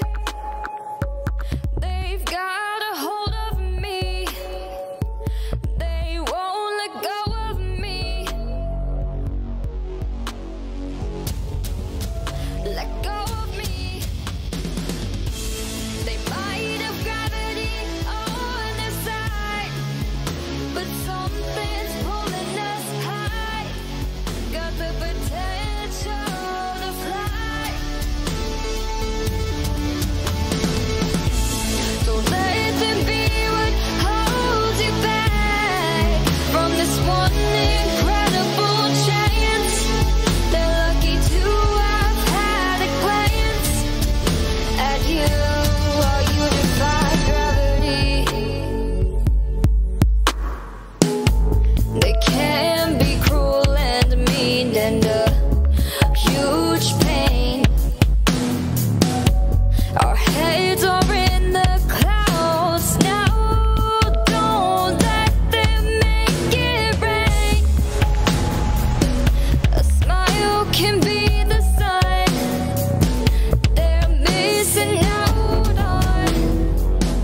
And I can see nobody else is there. I hope you're there, John. I'm here, mate. I don't know how you did that, but I didn't hear gravity. I'm not hearing it, but it is going across the live stream. And there's no need to thank me, my friend. I did that just for you. I'm learning. Did you really? No, not a bleeding clue. I don't know why that happened. I probably didn't share the sounds. No, let me mute for 30 seconds.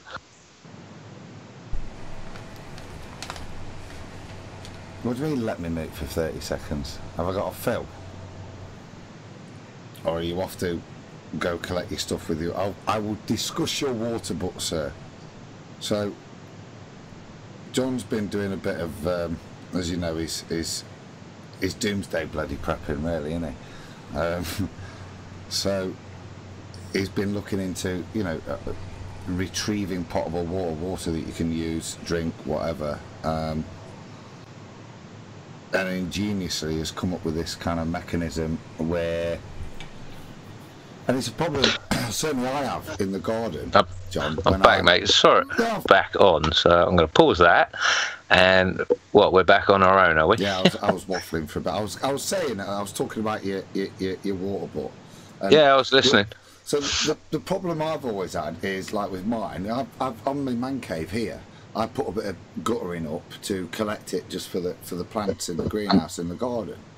And the problem I've always had is it's rank, mate. It stinks after a while. Do you know what I mean? That's so, as I said sarcastically, you've been kind of doomsday prepping.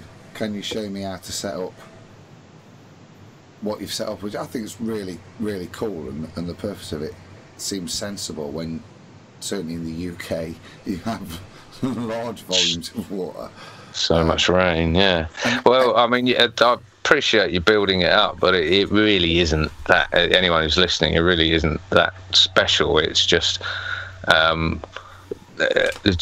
a way of routing water through your water butt rather than just pouring it in through the drain hole at the top and letting it just do what it wants to do. You're showing it where to go. So probably the best bet is just to play the video. So the video on my experiment, it was basically putting a tube or a downpipe inside the barrel that would be the receptacle for the rain water that was coming in the top of the barrel, and the tube extends down to, say, half a foot from the bottom of the barrel, and the idea was to get the fresh rain that was coming in, go into the downpipe inside the barrel in the water, and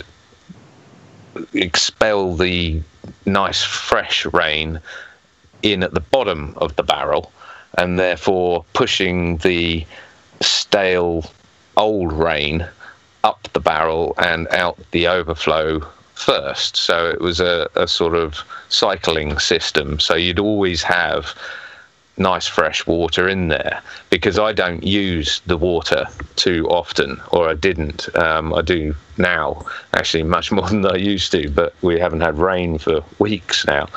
But I was worried, like you say, that it's going to go crappy and horrible and smell. You're out of order there, mate, because you say it's nothing. I think, and I'd put it this way, Matt, I think it's ingenious that the way you've crafted it to make sure that the volume of expansion occurs at the bottom of the barrel to expel the older water at the top. So whilst it does require, like I say, a level of constant, more circular rainfall in the UK, it wouldn't necessarily be good for those guys over there. I think it's absolutely genius to ensure that, especially if you're tapping from the bottom, you've really got the freshest of water. And that's just the one bit I wanted to say about. We mentioned it earlier when we was talking with Zach about parts per million. And can you just do a bit on tap water and rainwater and distilled water as well? I think that'd be important. Well, only from what I've tested myself, and What a surprise. Yeah, funny that. It's I mean, our tap water here I think is particularly horrible. It's sometimes over 300 parts per million. Rainwater that I've collected out here, even on spraying days, has been 25, varies between 25 and 44 parts per million. So ultimately cleaner than the actual tap water. And then I distill tap water, and that comes out at maximum 2 to 3 parts per million, and that's what I drink. What I'm gonna start doing is distilling the rainwater, so that the distiller doesn't have as much. I don't know. That's whether it takes any. It will certainly have less limescale build up and crud at the bottom of it anyway, which makes me think that it's going to consume less energy, or it's going to be an easier job for the distiller. But yeah, that's about the basics of it. No, I hate to be vain for a second, but can everybody hear me now? Tesla's Apple says I sound a bit screwy. I can hear you, but then I could last week. Yeah, I was just checking on the live feed to see what they were talking about, and it's definitely hit and miss for some reason, but it sounds okay now. Check your OBS settings just to make sure that your OBS is still set. I turned the desktop up there, Josh, when you said it gave me those couple of hand signals. I don't know if that's probably a better balance now, so I sound less screwy. That could have been it. Most of those hand signals were just my thumbs up. All right. I may have accidentally flashed an OK to tell you that the sound was okay, but then thought better of it, so that might have come across a little goofy. I don't know in what way those messages are coming across, but there appears to be numerous examples of metaphysical messaging going off today. You're just a little bit quiet on the stream, from what I'm hearing. Who, Adam? Yes. Sorry. No, go ahead and boost that level up, Adam. On the OBS, on your mic. Hear me now, Shabbat. That better? Should be. Well, you should be able to see on the meter if it's going to be louder. Because we won't hear it. It'll only come out on YouTube through OBS. It's OBS making it louder. Fingers crossed. Let's pile on. If we get some critique, we'll worry. Yeah, we'll just pretend it's good. Didn't even notice last week. I wasn't bothered. Where were we? John, yeah, are you gonna should we try and play your video and cock my sound up all over again then? Well, someone will have to play it, because mine's just spinning its wheels at the moment. I really don't know. I spent quite a lot of money on this piece of kit. Will you just quickly stick it in the chat for me, John? So sure. Cheers, it's pal. Slightly up the chat, Adam. Up my chat. Let me have a look up my chat. So up your chat. I'm up. Can't be too far back. I've gone back. There's a picture of Laura. Especially for you, George. No, not that chat. Twitter. No, that's what I mean. Put it. Oh, Twitter. I know I've got to open Twitter now. Don't worry. Look, I'll get it. Kid gloves, mate. Kid gloves.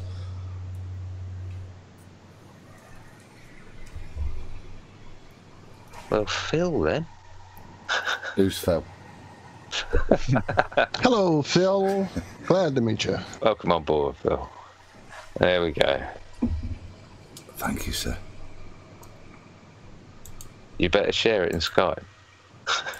I'm just prepping. I'm prepping. Give me a second, youth. Yeah, I'm just saying. You better share it in Skype. I've just. Oh, that's harsh. I'll see what I can do.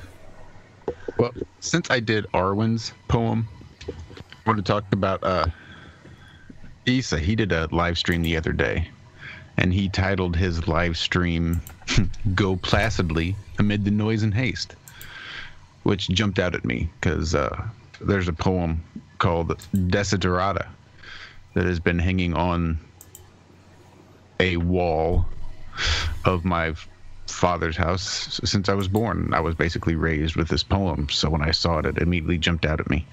I'm pretty sure I've read it at least once can't believe I'm saying this, at least a couple of years ago, possibly, because we've been doing this that long.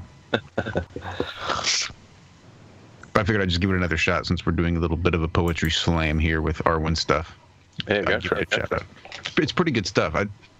Every time I read it, I sort of realize how it really is and has shaped and molded me as a person and as a man. It's really weird. Anyway, this is I think it was written by a fellow named Max Berman. I've heard a couple of different things. Even the title has been Desideratum or Desiderata. I guess it's Latin for that which is needed or something to that effect. Anyway, it goes like this. Go placidly amid the noise and the haste, and remember what peace there may be in silence. As far as possible, without surrender, be on good terms with all persons. Speak your truth quietly and clearly, and listen to others, even the dull and ignorant. They too have their story. Avoid loud and aggressive persons. They are vexations to the spirit. If you compare yourself with others, you may become vain or bitter. For always there will be greater and lesser persons than yourself. Enjoy your achievements as well as your plans. Keep interested in your own career, however humble. It is in real possession in changing fortunes of time. Exercise caution in your business affairs, for the world is full of trickery. But let this not blind you to what virtue there is. Many persons strive for high ideals, and everywhere life is full of heroism. Be yourself. Especially do not feign affection. Neither be cynical about love, nor in the face of ardity and in disenchantment. It is as perennial as the grass. Take kindly the counsel of the years, gracefully surrendering the things of youth. Nurture strength of spirit to shield you in sudden misfortune, but do not distress yourself with dark imaginings. Many fears are born of fatigue and loneliness. Beyond a wholesome discipline, be gentle with yourself. You are a child of the universe, no less than the trees and the stars. You have a right to be here. And whether or not it is clear to you, no doubt the universe is unfolding as it should. Therefore, be at peace with God, whatever you conceive him to be. And whatever your labors and aspirations, in the noisy confusion of life, keep peace in your soul. With all its sham and drudgery and broken dreams, it is still a beautiful world. Be cheerful. Strive to be happy. So it's always stuck with me. Wow, that's amazing, mate. I haven't got a soundboard, Josh. Awesome, man. There you go, It mate. is really good. I'm going to have to look that one up, print it out, and put it above my boys' beds or something as well. Yeah, really cool. I've got to be honest, John. Yeah, but don't use it because they have a typo at the bottom and it says "Be careful and strive to be happy," which isn't bad advice either. But I like "Be cheerful" better. Be careful, be cheerful. It reminded me of Rudyard Kipling's "If" poem, which I do have printed out, and yeah. It is "If," isn't it? Or is that Newton? Let me look it up. I'm not sure. See, "If" doesn't sound familiar, but it did have a very Rudyard Kipling vibe to it. It was a Rudyard Kipling poem to his son, basically, saying how to be a man. Is it "Wouldn't You Be a Man, My Son"? That one. Something like that. That sounds familiar now that you're saying that. If you strive to blah blah blah, yeah, that one, yeah. That's right, and I don't know if it's called "If." I can't remember. I'm sure someone will be able to find it. On my point, John, I'm feeling a new OBS window coming on. I quite like that poem. I'll use anything to feed my addiction for OBS windows. Always looking for an excuse. Yeah, that's what I'm saying. Just one more hit, Josh. One more. I think there was a line in that, or several lines in that each of us could could, I don't know what the word is, equate to or feel familiar with. And yeah. I'm trying to remember the line that really struck out for me. But yeah, I'm going to have to listen to that again, mate. Really cool. Did your dad ever explain what it was or read it to you or anything like that? Or was it just a sort of thing on the wall that was always been there? It's been referenced. I'm sure he's read it to me a few times. As I remember growing up as a kid, the copy that was in my grandmother's house was actually said it was written by unknown and said it was found in an abandoned church. And of course, since then I've seen it's written by this guy named Max Ehrman back in 1927. So that's EHRMANN. For anybody that wants to look him up. You're a blessed man, you know, because as I said earlier, there's not much poetry in my life, but the only thing I have from my childhood, Josh, was my grandma Hilda.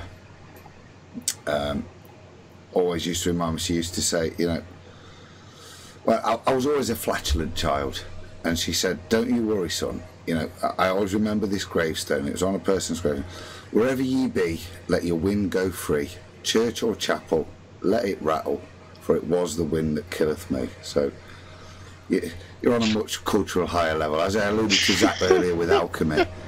Thank you for lifting me. Well, the first one I remember memorizing was one of my dad's favorite when he was a kid. And I'm pretty sure I've recited it on this show before as well. It's called The Chief Defect of Henry King.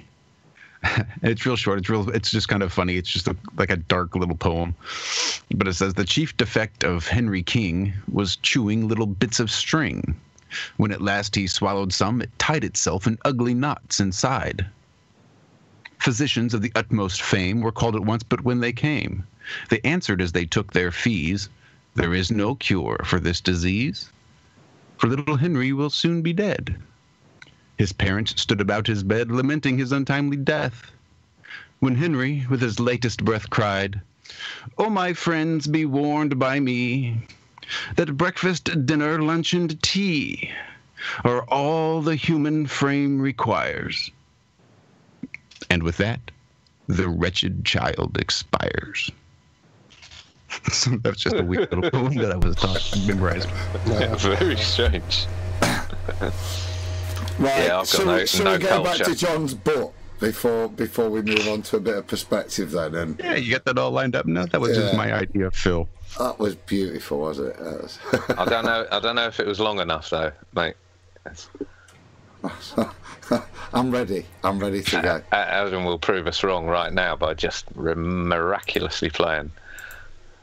Thank you, Mr. But Savage. this comes about. Oh, You're Phil on. now. You're on. Comes about when Josh said, I was telling Josh that how did I know this worked? Because I made a model of it, and he said, did you record it? And I said no, and he was astonished because I could record everything apparently. And so yeah, I recreated it today so that I could show it, and hopefully it shows that it's not bullshit. It's showing now, John, and if I'm being honest with you, pal, I've got no idea how to share it with you. I had a couple of clicks of buttons and I've no idea. So I've put it up on screen. I'll play it, and if you'll humour me, I assume you know the video, but... Well, Adam, just give me a chance now then to click all my frickin' buttons so I come over. Right. Okay, go. Josh, do you know what I should do before I press play? Don't jinx it. Don't jinx it. I'm just going to press play. So I've got on screen, we got John's glass, which is a demo setup of what's out in the garden, isn't it, basically? Have I got the wrong screen? I'm looking at the wrong screen. Am I? You've got sound on this, haven't you, anyway? So I'll start it from the beginning, and I'll give you a shout in when the video's finished playing, mate. Yeah. Okay. Whatever. Okay, guys. So 1:59.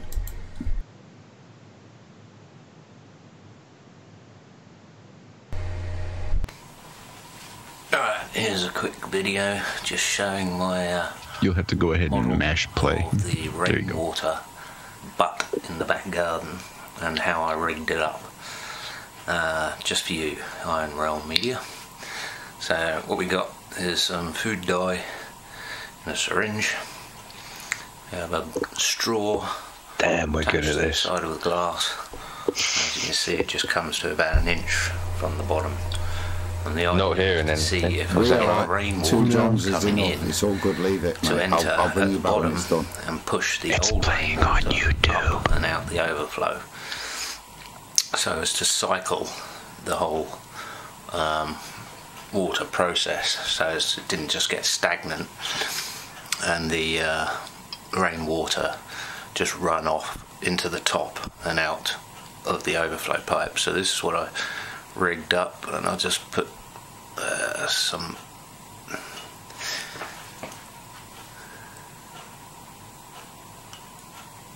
and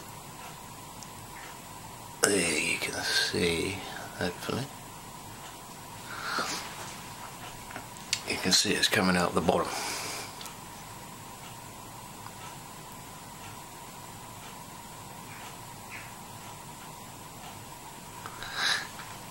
And that's how I knew it would work. So there you go. Hope that helps.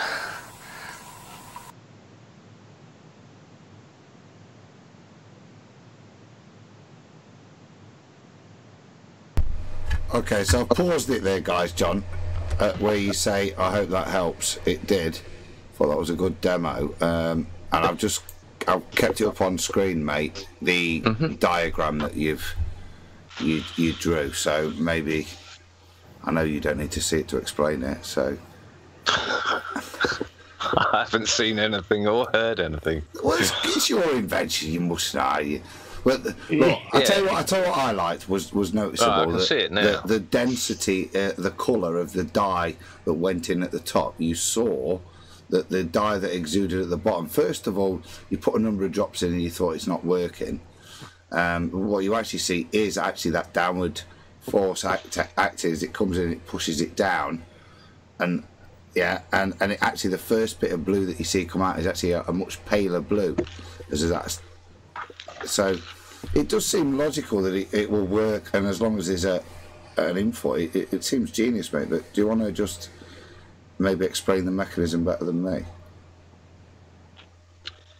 I don't know if I can. I mean, I didn't notice the watercolour. I think I was struggling so hard with the strength of that syringe. It was like syringing treacle, but yeah, once it went down into it, it just showed that I don't know, it came out the bottom. I don't know why I would think it wouldn't, but for some reason I wanted it to be down the bottom, like you say, where the tap is, so that you're getting the freshest rainwater down there, and it's cycling itself. And I was just surprised that it worked, to be honest. Now, what would happen if you put, say, the rainwater was warmer than the water that was already in there? Would that water rise to the top? It would rise to the top. Well, I mean, I'm going to guess, but it's right. It would rise to the top of the pipe, and then it would slowly equalise with the water below it, and then it would still have to come out the bottom. I would question that, John. There's a pipe into it. So would I. Yeah, the problem you've got, right, is, yeah, if you put warm water in at the bottom, yes, then convection currents would take it upwards. The trouble you've got is that you're putting warm water in the short pipe, the contained pipe. So what's going to happen is that warm water is going to sit there. It might slightly warm some of the water around the pipe. It's going to sit there until the temperature equilibrates, and then it will drop down, is what I would suggest. But that's only after it stops raining and water stops flowing through. Yeah, because pressure's going to force it through because you've got the outlet pipe at the top. Well, let's not put this into reality terms, because rain isn't hot. But in terms of physics, it would be easily testable, because I think you could be wrong, because you would say then that no hot water would come out of the bottom of the pipe, so it would actually overflow? Is that what you're saying? No, if you're talking thermodynamics, then what would happen is you would add the heat at the top, and until just not via convection currents, but until via just straight thermal transmission, the tube, the water in the tube heated up, so the bottom of the water at the bottom of the tube was of a sufficient temperature for convection currents to allow. Then that would start to pull stuff through as well. I think as the water always holds its level, I think the weight of the water, no matter what temperature it is, would eventually push it out of the bottom. And I think, I think initially, being anal. Just get a glass. Well, we just need to do it, don't we? With hot dye. Hashtag test it. Make sure you video it this time, and make sure you read my mind, mate. And narrate it sometime after, say, 8 p.m., 9 p.m., 10 p.m., something like that. So I did the review. That was my biggest complaint about that last video, John, was that I thought for sure you asked somebody to make that video for you. I did not think that was you narrating. That was you doing the video. I told you that was Bob Savage, my younger brother. I thought maybe it's a full video and he just compressed it down to fit in his minute 7 seconds for some reason. That's the exact length of time he wanted it, so he compressed it, and that just made his voice a little bit higher, about 2 tones higher than it normally is. Nope. Yeah. Then it's got to be his little brother. That was my next guess. And then now you talk to like a 432 now. Just a couple. Jekyll and Hyde, mate. It's I put it down to the microphone on the camera, and I'm the same way. Is a lot better. I just stay Mr. Hyde, and you'll never catch me as Dr. Jekyll. Maybe a little bit in the morning and a little bit. No, just a little bit in the morning. That's about it. I'll have to compare the voice now to some of my earlier experiments and see if they're high pitched during the day, and just compare it to this hangout. Go back and play that video, and then play this one, and then play that one, and play this one, and you'll see it. Well, I did tell you that was that was pre-weed. Pre-weed o'clock. Maybe that's when my voice is always so low. No pre. No pre. Like I said, a little bit in the morning, but even then, my vocal cords are relaxed, so then my voice is still real low. I'll tell you what I was surprised about is the fact that water butt is 250 litres, but it's only fed by a 3-metre stretch of guttering, and I've got at least another 12 meters of guttering, and that thing from empty, that it literally takes maybe 1 rainstorm or 2 rainstorms to fill it up. It's incredible. That's awesome. How are you filtering, John? I've got a little bit of fly screen over the pipe that comes into the barrel, and I go out and unplug it and shake it every now and again and put it back in.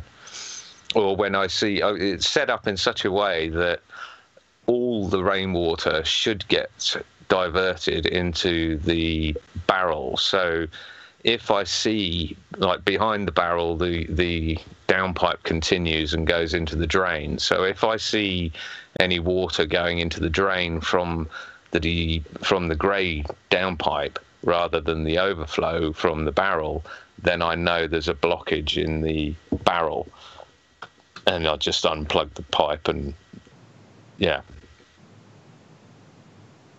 it's illegal to collect rainwater here. Seriously. I mean, I've heard that, obviously. I've heard people are jailed in Florida and things like this but how do they justify that? I mean, how do they justify the fat tax? But that's amazing, isn't it? Yeah, collecting rainwater is illegal. Mm-hmm. They own the clouds. It's like some 4th of July stuff in. Everybody's celebrating their freedoms, like their inability to collect the water from the sky. Yeah. I've thought of another home saving for you, John. It was something I saw on my water bill. Now, we know that legally they can't stop your water supply, and it's dubious whether they should be charging you. But what I've noticed on the water bill, that actually more than 50% of it now is made up of taking away wastewater from your property, which is, when I rang up to say, what does that mean? I said, I don't have wastewater. Do you know what I mean? Other than the thing, it's basically is rainwater. So the water that comes off your property down into the drains is what 50% of your water bill is what they're charging you for. So you might be due a rebate, mate, if you can get enough barrels. I've got it here. It's not gone in your drain, mate. Look, it's here. Yeah. I'd need a few of those ICBMs or whatever they are. No, that's intercontinental ballistic missile. No, that's not what I need. That'd probably do it. What I need is those 1,000-litre tanks in metal, not missiles. I didn't mean missiles. That's interesting, though, Adam. I'll have to look at it. I mean, my next step would be to tell the water company to shove its bill up its arse and pay my bill for having to run my distiller and change my Berkey water filter just to get the crap out of the shit that they're pumping to me and charging us quite a hell of a lot. I mean, I'm old enough to remember in the 90s not having a water bill. It was free. You remember, Adam? I was a student then, so it was free anyway. We never paid the fucker. You know what I mean? So well, it was like moved on. You know, in Ireland now it's free, and they're trying desperately, and they've had riots and marches and everything. They've been trying to charge for water, and we have collective amnesia in this country, because I've said this to anyone that I've brought it up to, that I remember when we didn't have water bills. One just turned up one day in my flat in London, and I was so borg, I paid it, probably. I can't remember. But, yeah, I bring this up to all sorts of people, and they don't seem to remember. And it wasn't that long ago, you know. We're only talking 20 years ago. No, it's a weird thing, and like I say, it's more perverse now. That they've filtered that in quite easily. But what you're seeing now is what's probably more exemplified in the States is what you guys were talking about, in terms of you're not even technically allowed to collect rainwater, which seems to be a very strange and unenforceable law anyway. But how do they even try to fear porn you into that? Well, see, some of the people are actually damming off their properties where rainwater would usually flow away. They're making like a little pond or this or that and stopping the natural flow of water that it would normally have, and yada, yada, yada. So they're saying that. But now they're saying you can't even collect it in buckets and things like that. It always takes one twat, though, doesn't it, to take it too far? That's like dynamite fishing your local bay, you know, and then just going, well, it's my right to take the fish, you know. Take what what you can consume, not damming your river. I mean, that's just ridiculous. But again, how much of that could be fake news and bullshit and fed, set up for us to give them the excuse, you know, the Hegelian dialect on it. They seem to, you know, I mean, we just play to it every day. ABC News have got like Cletus has dammed off and shut off the water to lower LA or something, you know what I mean? That's probably and the Gulf of Mexico's dried up, and you know, and this guy claims he has a right. So surely the logic is if it's on your, once that water enters your land, then it's yours anyway, surely by American kind of law.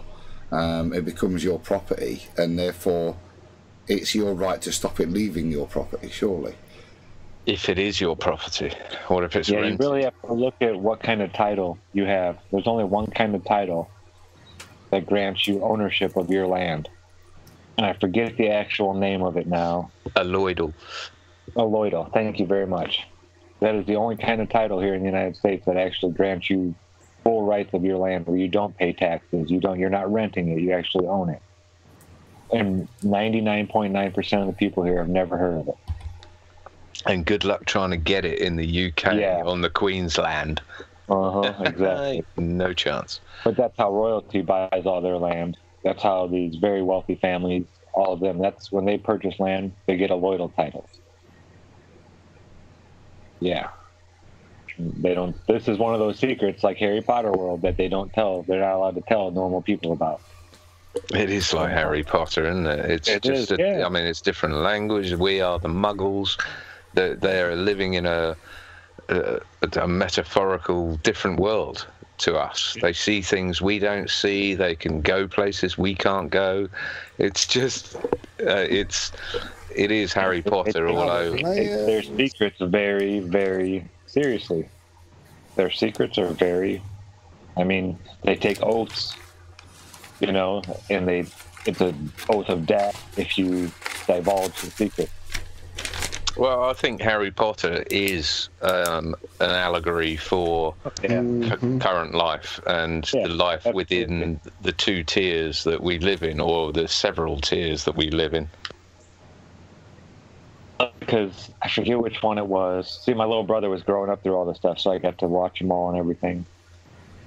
I think it was one of the last ones. It's when the bad wizards were taken over and they were being seen in the Muggle world now and this and that. And there was a new prime minister just named, and he was in his office the night that he won and this and that. And a painting came to life on the wall and told him, okay, yeah, we're really in charge. We're not going to, you're never going to hear from us. This would hopefully be the only time we ever speak. But if anything's going to happen, we'll let you know about it. And then you can tell your lies or whatever to all the stupid Muggles. But we're in charge. This is how it is, yada, yada, yada. And I bet that's how it is. As soon as you get named whatever, they sit you down and say, okay, this is how it is. We're the ones that run the show. You're pretty much here for entertainment values, and that's it. Well, if I was going to have a dastardly plan, that's how I would do it. So if I can think it, they've had hundreds and hundreds and hundreds of years to do it. Mm-hmm. You will never know the name of the person that's really the people in charge. They're not that dumb. Yeah, I don't think so. And it's probably the guy down at the corner slinging newspapers or this or that. That's the real funny part. I mean, this is where I would subscribe. I'd like to toy with the idea of the puddle theory and just think they're not even in this puddle. Mm-hmm. Yeah. One of those outer lands. Mm-hmm. Yeah, there's still a lot of land on this plane. In this puddle, we still haven't even really gone deeply into. Yeah, exactly. I mean, none of us know that there isn't some massive continent in the South Pacific or something, for example. It doesn't even have to be a massive continent, does it? I mean, look at their strongholds that they have. The City of London, the Vatican, the DC. Things, countries like Brussels, Belgium, and these little places. I mean, it doesn't take an enormous continent. It could just be a small island, for crying out loud, that is just off every shipping channel, surrounded by depth charges and every bit of technology conceivable. But look at me going all theoretical, eh? Can do it. Yeah, it's good to let your mind flow, isn't it? Sometimes. But as long as we know that it's theoretical, Well, of course, I would say let's get a boat and go find out.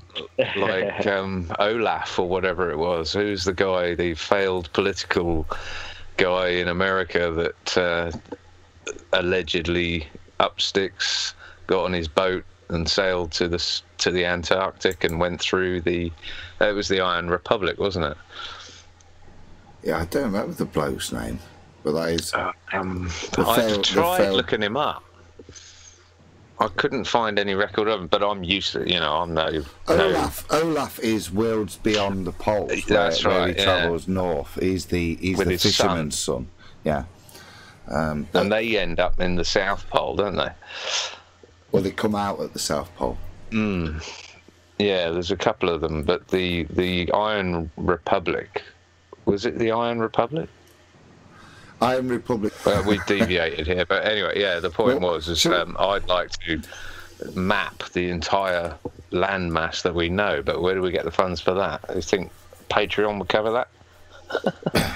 Give it a go, John. Give it a go. Come on, Elon. Give us over your bank balance and let's sort this shit out. Give us a year. Where did I see today? Somebody said Elon Musk is that guy that did South Park. What's his name? You've got the InfoWars conspiracy of... I forget the bloody names now. Elon's a doppelganger for someone else? Or... Yeah, what's the guy? Josh Rogan, is it? Not Josh Rogan. What's the bloody guy that did South Park and the comedian?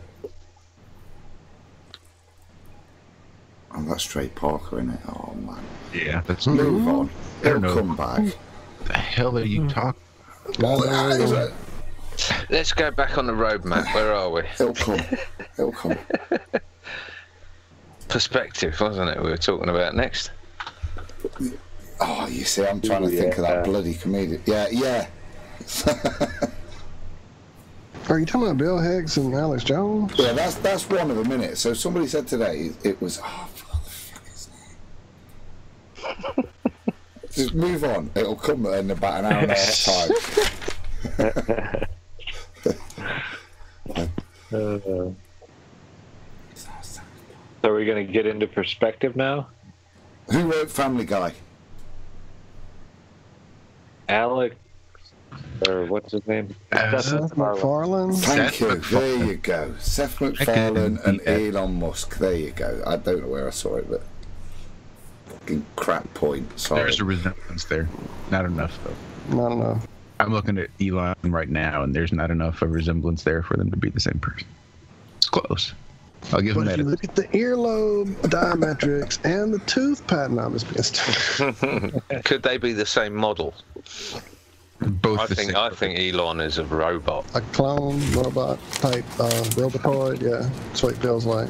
No soul, just a automaton. What was that story that was written? Going to Mars, and it was all led by a kid named Elon. Yep. That was von Braun, wasn't it? Warner von Braun's book about the leader of Mars being Elon. Something like that. The Elon, yeah. The Elon, isn't it? I wish his deathbed confessions could have been put on, record. I didn't tell you this. Elon? No. Friend of mine, it was, at von Braun's deathbed. No, I'm joking. Alistair Crowley was enough. Yeah, but that one lady he said the alien invasion will be the last, the card that they play. There'll be all these different things about food shortages and energy crisis and all kinds of population and this and that and yada, yada, yada, and then they'll play their alien invasion card. It's like the prediction of the 5 wars, isn't it? Crazy. The guy made in, 1927 or whatever, there's going to be the director of the CIA or something. Can't be the only one who knows what I'm talking about. No, I know Albert Pike supposedly said about the 1800s, isn't it? Yeah, 1860s, I think. Yeah. He said something about, World War I, World War II, and then the last war to end religion, the Christians versus the Muslims. That'd be the last final war. Bring in a one world religion, government, economy, all of that stuff. And the craziest part about it is people like Theodore Roosevelt were big pushers of eugenics, and they don't teach that stuff in our history books. It wasn't just like Hitler that was into eugenics and stuff like that. I mean, there were a lot of big name famous people in this country that were, you know, firm believers in that we need to get rid of a lot of the population. Well, in the UK, we had eugenics courts where they would sentence you to be sterilised, and it was all open and normal, and then it suddenly sort of got shamed and shunned, and they changed eugenics to Planned Parenthood. Yep. But yeah, they didn't hide this stuff back in the day until, like you said, it got shunned. No, it was seen the other way. I mean, it was seen as the thinking of the intellectual, of the higher-minded intellectual. Obviously, the ones who wouldn't be sterilized. You know, funny how that works, eh? You're never going to pick yourself, are you? No, exactly. But has anyone seen evidence of Bill Gates alive lately? I'm just asking for a friend. Infowars? No, I'm only joking. Oh, Bill Gates, sorry. Is that Microsoft bloke, John? Yeah, that's the one.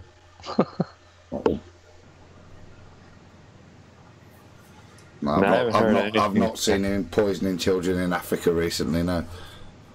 I've just heard rumours of his death, but I don't know if that's accurate or not. Just wondering if anyone's just seen it. Cracking that beer a little bit earlier than I thought, Adam. What's that? I said we might be cracking a beer earlier than I thought. Do it. Do it. If Bill Gates bit it, I'll have a beer to that.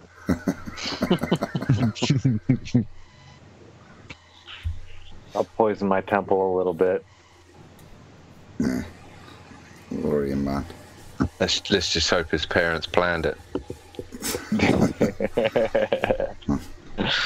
Let's get some perspective then, guys. Go on then, take it away. Shall I? Right. Where do I start? I was on Nathan's this week, weren't I? Just sitting there holding a place more than anything, because I'm sat in the garden and that, but kind of getting engrossed. And Ranty did a presentation, so I'm sat there kind of watching it. I'll see if I can pull it all. I've got the picture ready, but let me just get there. And it's this one here, which is we've all kind of seen before, which is the windmills at distance, and he's kind of doing it, and here he's got these numbers on screen, which is talking about the hidden value between the first one and the last one, and he's kind of made this presentation here that's I'm not disputing it, it's totally correct in terms of the maths used. It is the first one has a hidden value of 54 feet, and the back one a hidden value of 86 feet, which means there should be a 32-foot difference between the relative viewing of those two wind turbines. So I'm watching it a bit, and I'm not disagreeing with it, because what I thought was really cool was Ranty had said, yeah, what we've got to do here to get these things is realise that we have to calculate both of the distances from the observer's perspective. And I do disagree with the numbers he's used, because like I said he's used the hidden value, and I think you actually have to use the drop value. Now the differences aren't too much in terms of the differentials, but it does have an implication in terms of observer reality, and a shout out to Quantum because like the flat Earth community was kind of, you know, twitchy on this. We kind of talked on it. It's generated a bit of debate, I think, and I'm, like I say, I kind of made my supposition on the fly, and I'm not 100% sure yet either. I've not critiqued myself, if you know what I mean. But so we kind of got this picture here. Do you kind of understand that principle there, guys? Yep. Yeah, absolutely. Okay. Yeah, I think I got it. Actually, there's a great shot there from Chris Monk. I'll just get that. That's not the one.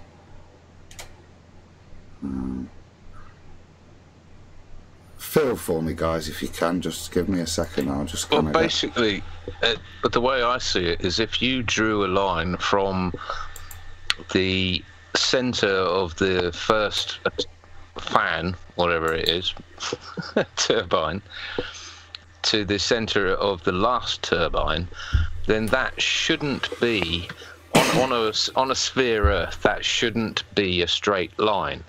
It should be slightly curved, which is what Soundly has been faking for over Pontchartrain for quite a while now.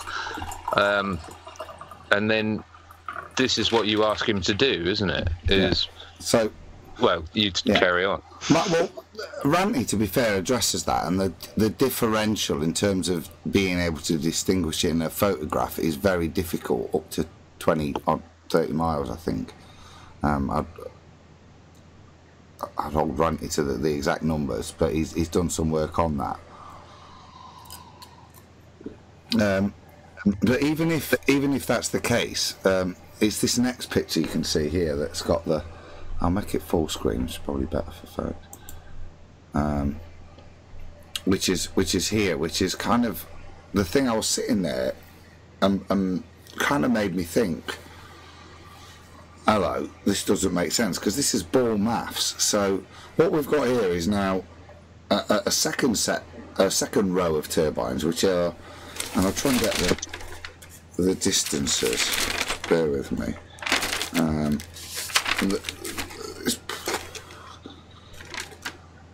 think it's about 5 or 6 miles further back, basically, from start to difference. And in these photographs, the front turbine is basically about 2 miles distant from the back turbine. Yeah. Can I just ask, is that a real photo then? Because I thought you'd cut and pasted. I thought you got Ranty to that's a real photo. It slightly larger in the foreground, representing something that was nearer. I didn't realise this was actually a real photo. No, so this is even better. Yeah. So I'm looking at that, and I'm looking at the maths of what Ranty's talking about, and Ranty's describing this line, and he's clearly demonstrating how straight it is, and this should be a kind of drop off, as you're describing, John. Even if you can draw a line between the front and the back one, there should be a discrepancy. Or if you go from the first and the second one, you should really see the bottom one just drop a little bit lower, because this is over 2 miles. But more importantly, it's over 2 miles from a viewing distance of 20 miles. And that's the point we'll get to later. But so there's the first set. So these are like what I'm saying, 13, 14 miles away, and the other one's sort of 20 odd miles away, I think. Forgive me if it's incorrect, those numbers. Now, you know, I've done a bit of ball maths. So the way I'm then viewing it is to follow these lines down and understand what that would then do in terms of just the ball maths. Forget perspective. I mean, what we're seeing here is a great example of perspective, the two straight lines. But the point I was trying to think of was that the second row should be curving a lot more than the first row. So what I asked Ranty to do here was just to kind of show that the two lines were the same. If you can see that basically the front one of this turbine goes at the same angle as the front one of this turbine to the back turbine, corresponding, yeah? As shown by the box, yeah? So the angle from the front to the back is the same.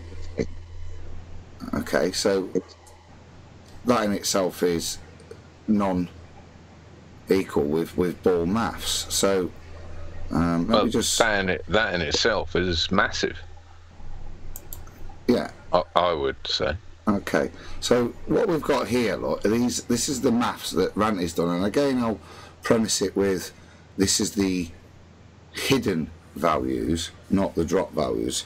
But what you've got here with this in this shot, if you apply all the maths, and I won't bore you with it too much, is that the height differential in terms of the geometric values is in terms of the hidden geometric values is 4 feet from this one to this one.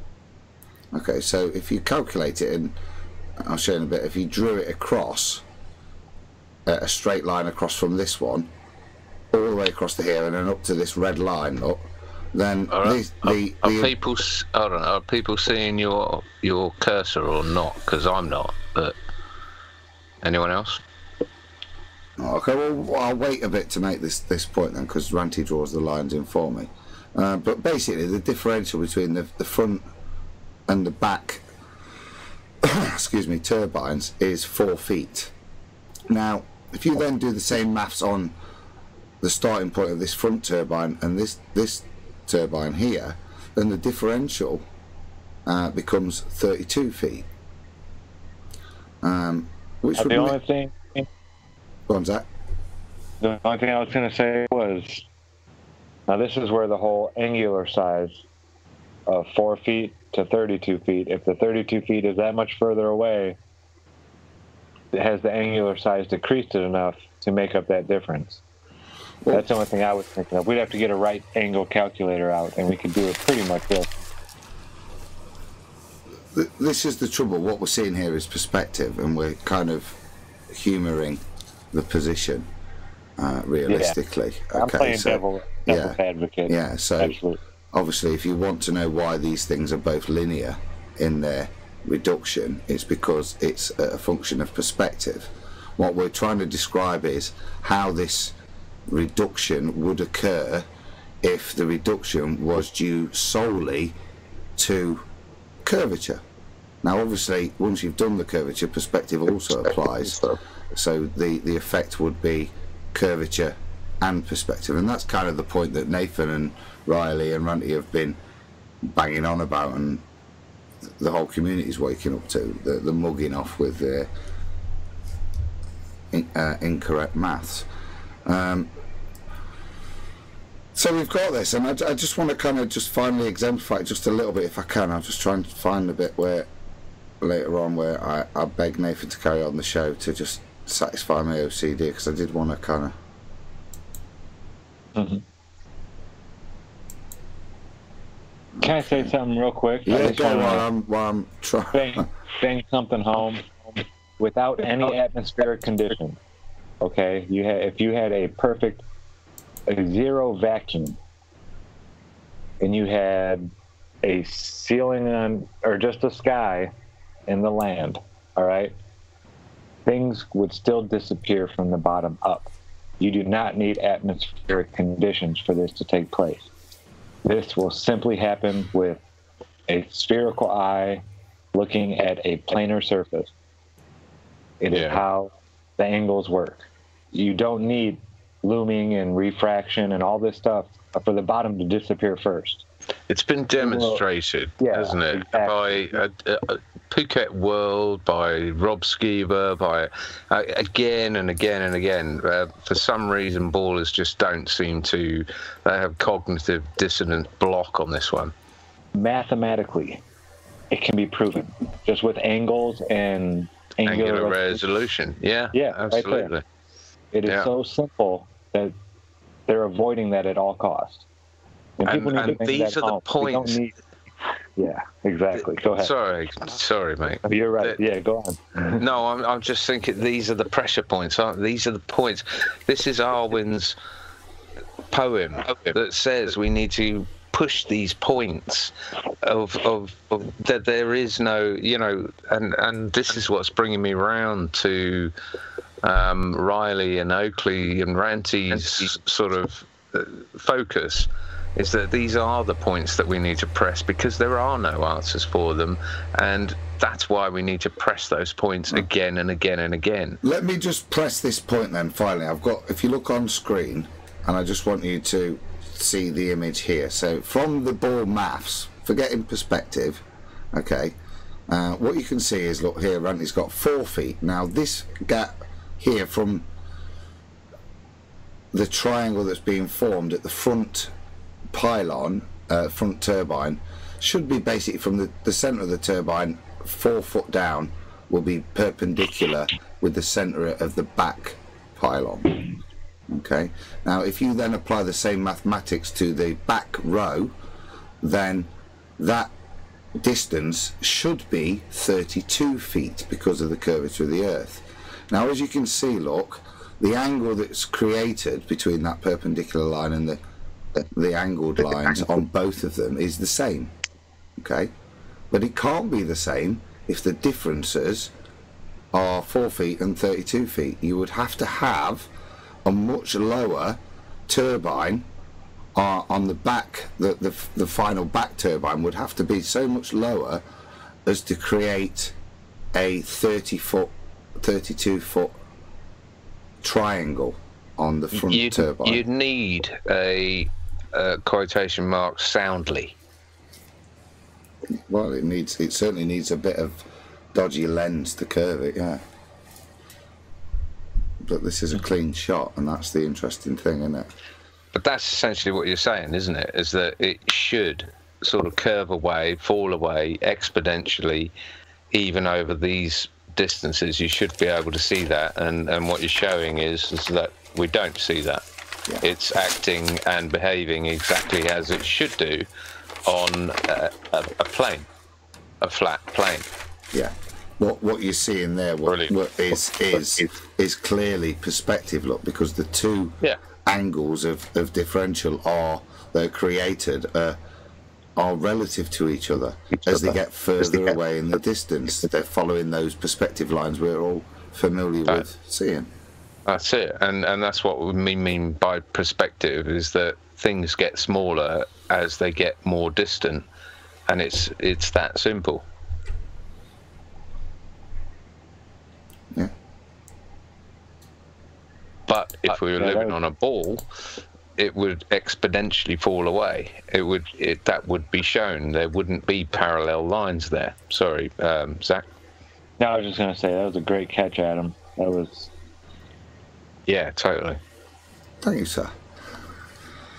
I can't believe nobody's. That was the first I've ever heard of that idea, that thought. And after 3 years, it's hard to come up with a lot of new ones of those, especially when you're talking about Earth curve and the calculator. I mean, there have been people drumming away at this for a long time. But it is one of those things. It's one of those things, Zach, that when you do watch it, you just slap yourself in the head and go, "Oh, why didn't I think of that? Why? It's just one of those, which I find so often in Flat Earth. Someone's just concentrated on one thing and looked at it and looked at it and then just come out with something. My perspective blew me away all the time, and it was just slap your head and go, "Oh, so obvious." Yeah, right, very well done. There's the big acid test now. Walt, Josh, does this make sense? Is it a happy proof for you guys? I'm sorry, I was looking at chat.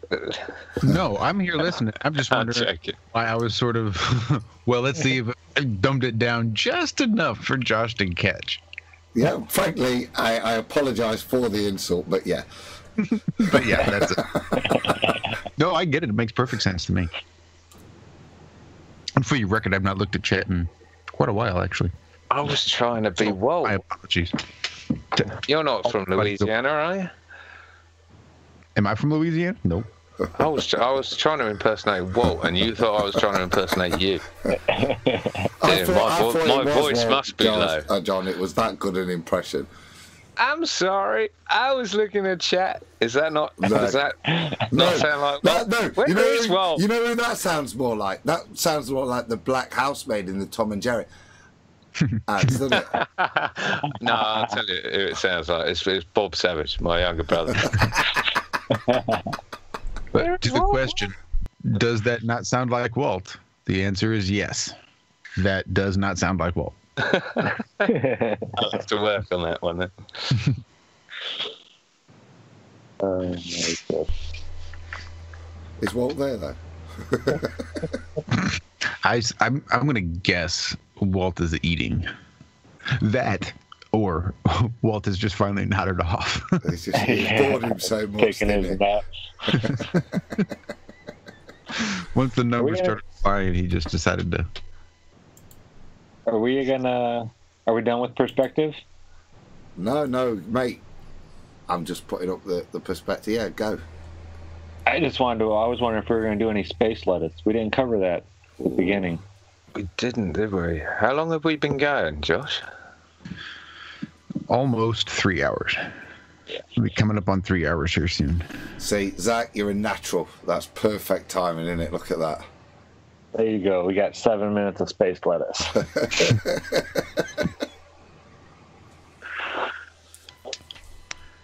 Well, as I recall, we even had some flat Earth space lettuce, something.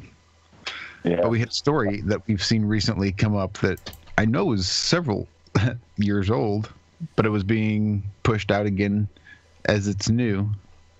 And I guess if people are just now coming across this information, I guess they would probably put it out as if it were new or something extraordinary. But I've seen this video of a video game about sniping a flat earther and trying to kill a flat earther. This crazy flat earth teacher teaching the kids that the earth is flat. And they're on a field trip, and it's your job as a sniper assassin to take out the teacher on the bus or some such nonsense. Yeah, I think it says fire him literally. Yeah, and maybe I've been Mandela'd a little bit here, but I'm pretty sure I remember Mark Sargent talking about this at least a couple years ago. But maybe I'm wrong. I will check chat. If anybody knows in chat if they have heard this story of this sniper game about killing the flat earth teacher before. Let's say before this week. This is about the first time I've seen it in the last couple of years, but I'm pretty sure I remember this very distinctly. I genuinely don't. It's still sad and pathetic, really, isn't it? But I don't know if you have been Nelson's, mate. I'd love to back you up, and I too have some vague recollection of him talking about this as being as a possibility of a game to come out. I don't know if he was talking about a game that was out or he'd seen or whatever, but similarly, a couple of years ago, could have been talking about anything. I think I even remember seeing the gameplay from the game. Maybe not from the actual sniping the teacher or something, but I'm pretty sure this is not new. I don't know. It seems chat's gone quiet. Or everybody just tuned out. One or the other.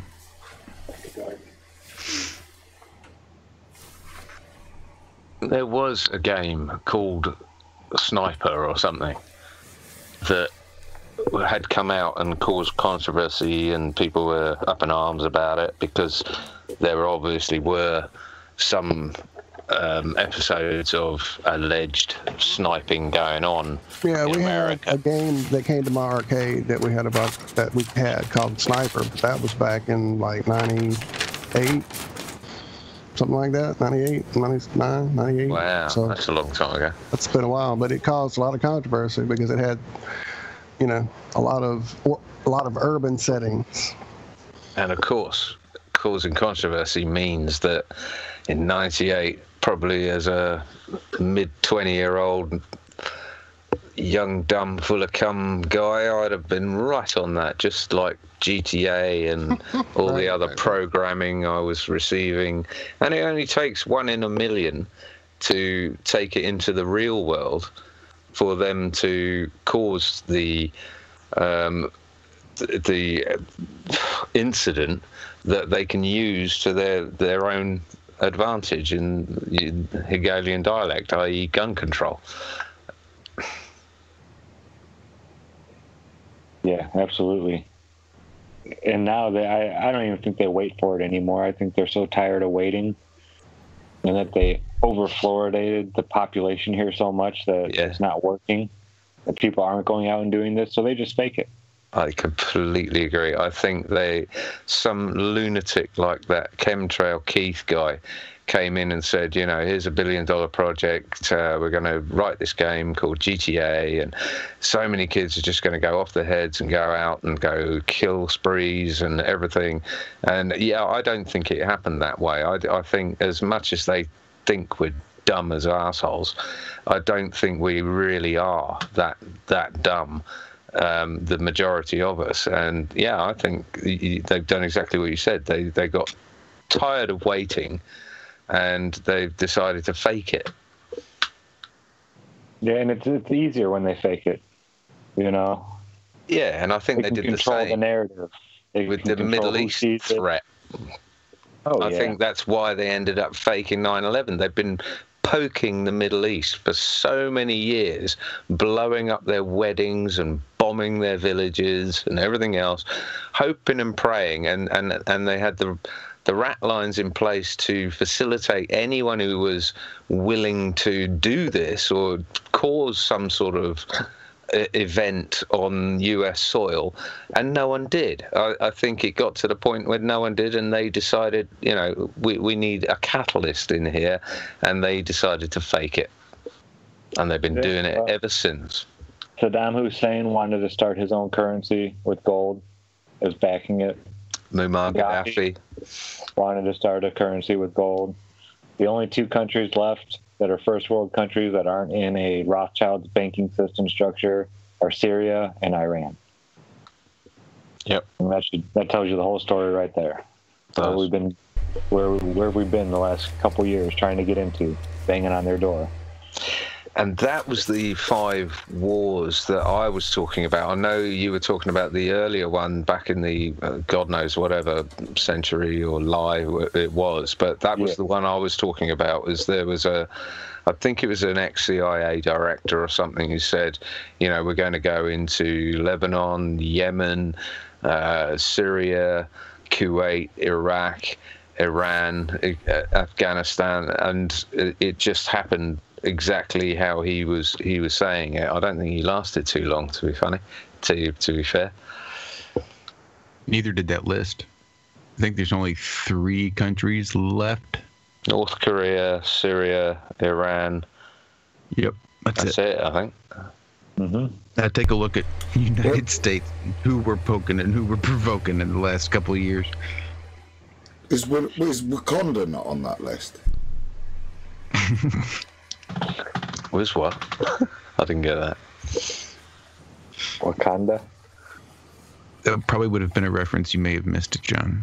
As a Black Panther reference. It was just for ether. I'm used to it.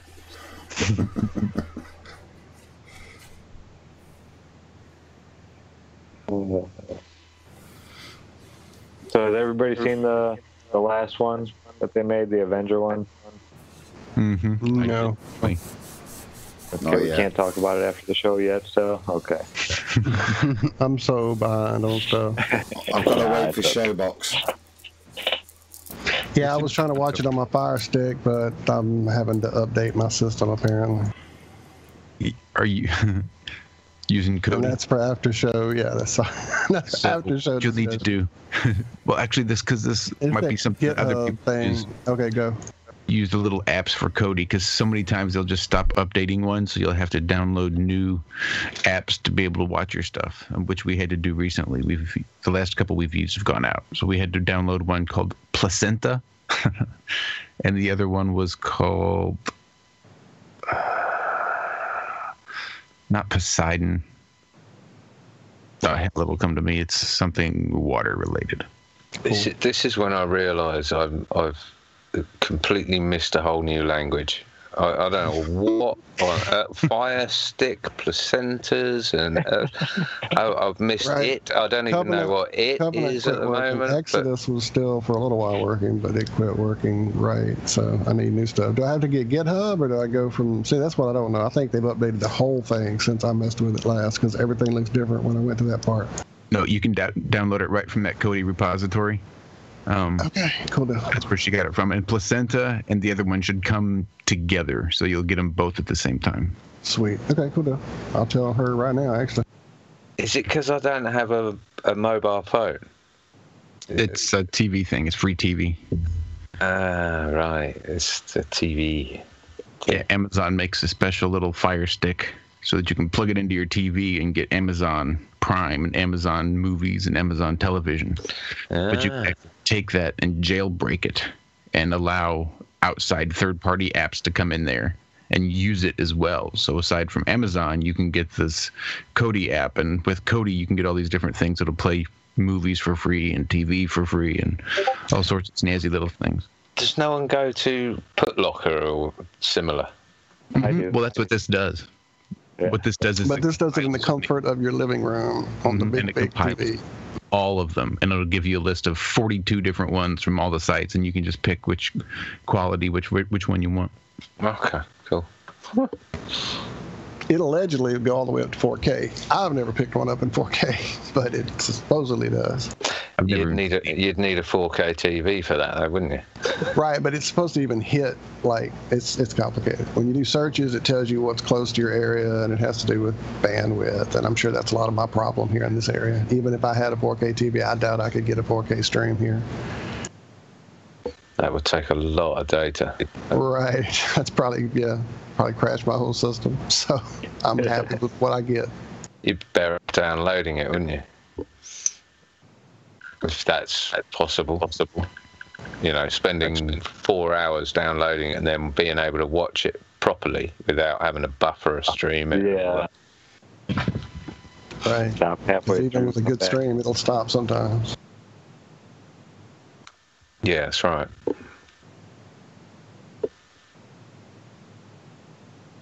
I watched... No, I didn't. I gave my kids the link to watch The Adventures of Mark Twain. That ring a bell? Mm-hmm. Yeah, they loved it.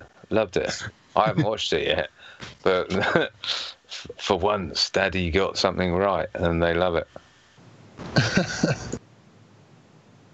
So cheers for that.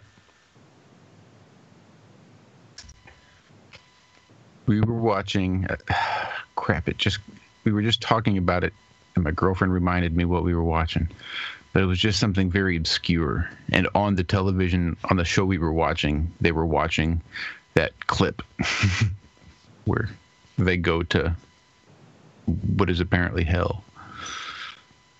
Yeah, I'm gonna have to watch it. It's been recommended by my kids now, so I better watch it. Right.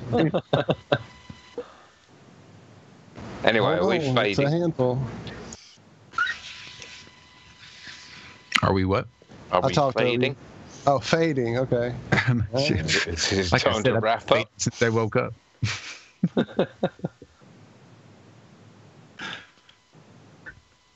I've lived my life faded, John. I just want to rather go out with a bang than a fizzle, you know? Then don't go out with that. Go out with a bit of space grease. Let's lubricate our way out of here. Whoa, that was a loud one. We still got a lot of fireworks going off. Cool. Yeah, here too. Josh, what do you want me to... I got a couple white zucchini that are ready. I have 2 the size of my forearm. Yeah, down Sitting on my counter. I got about 4 more that should be coming off sometime next week. I got probably 6 or 7 yellow squash. I have cucumbers, tomatoes. I finally got some cherry tomatoes that are coming in, ready to ripen. I have some jalapenos that need to come off probably yesterday. My garden putting out. Ooh, get off my aloe vera plant. What do you think you're doing? We had an agreement here, friend. Sorry. Talking to plants while we're on. Yeah, I told that vine he can go anywhere he wants as long as he doesn't mess with the aloe vera plant.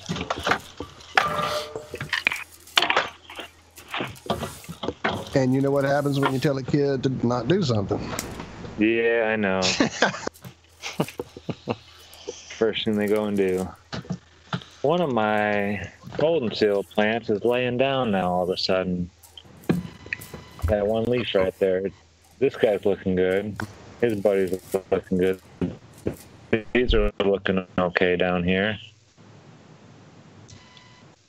And you got this there, right there, and right here.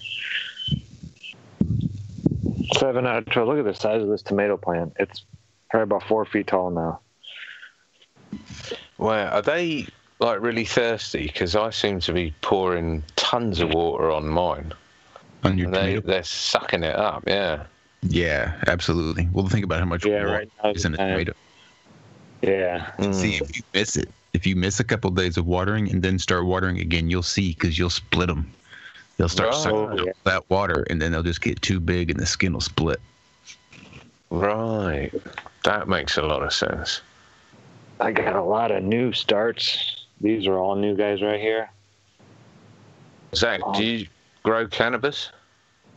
No, I'm not outside allowed. Or No, not allowed. It's illegal here in Indiana.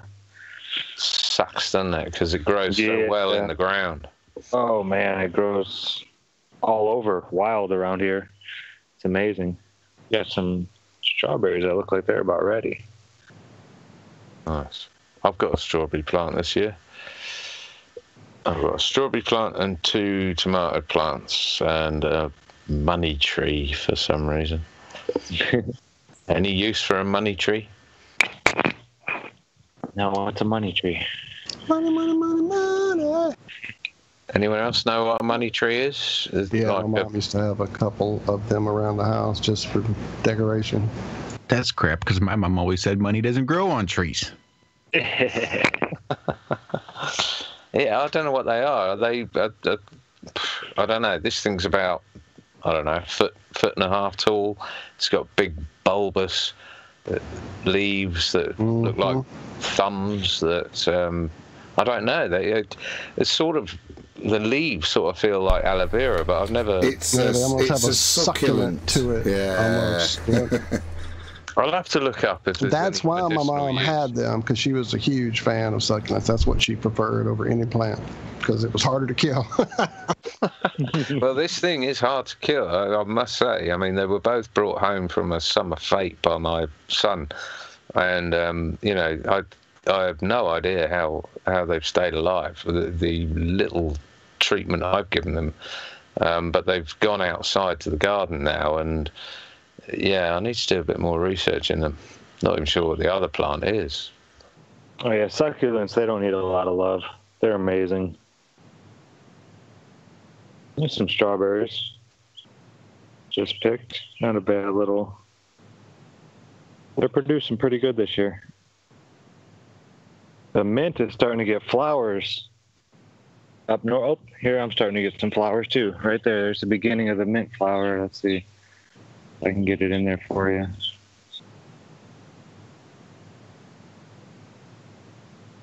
Yeah, it's a pretty purple flower.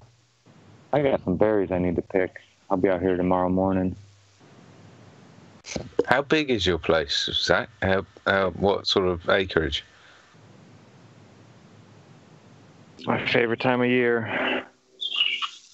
The berries are just ending. Well, not the strawberries. They'll go for a while, but all the blackberries and raspberries, and then everything else starts growing. They look lovely. Can you hear me, Zach? Yeah. How big's your place? My gardens? I got a few of them. I mean, your property, your... just 3/4 of an acre. Just. That's like my like my estate. Yeah, out here in the country, it's not that much. There's people with. No, I understand. I was going to get 4 or 5 acres. I was going to get 5 acres in Australia, and that was a good sized bit of land. But over in the UK, I mean, 3/4 of an acre. Wow.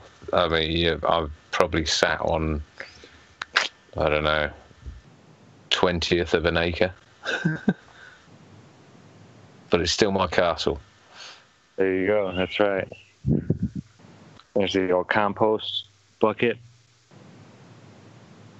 Just a week worth of fruit rinds and whatnot. We eat a lot of fruit. Especially this time of year when it all comes in season. Yeah, I got some cucumbers I need to be picking. Look at these guys. Oh, yeah. They're looking good. Yeah. Mine are still little gherkins. And then this is a pickle. It said it was a cucumber plant, but I know that's a pickle. That is definitely a pickle. Well, now I'm confused.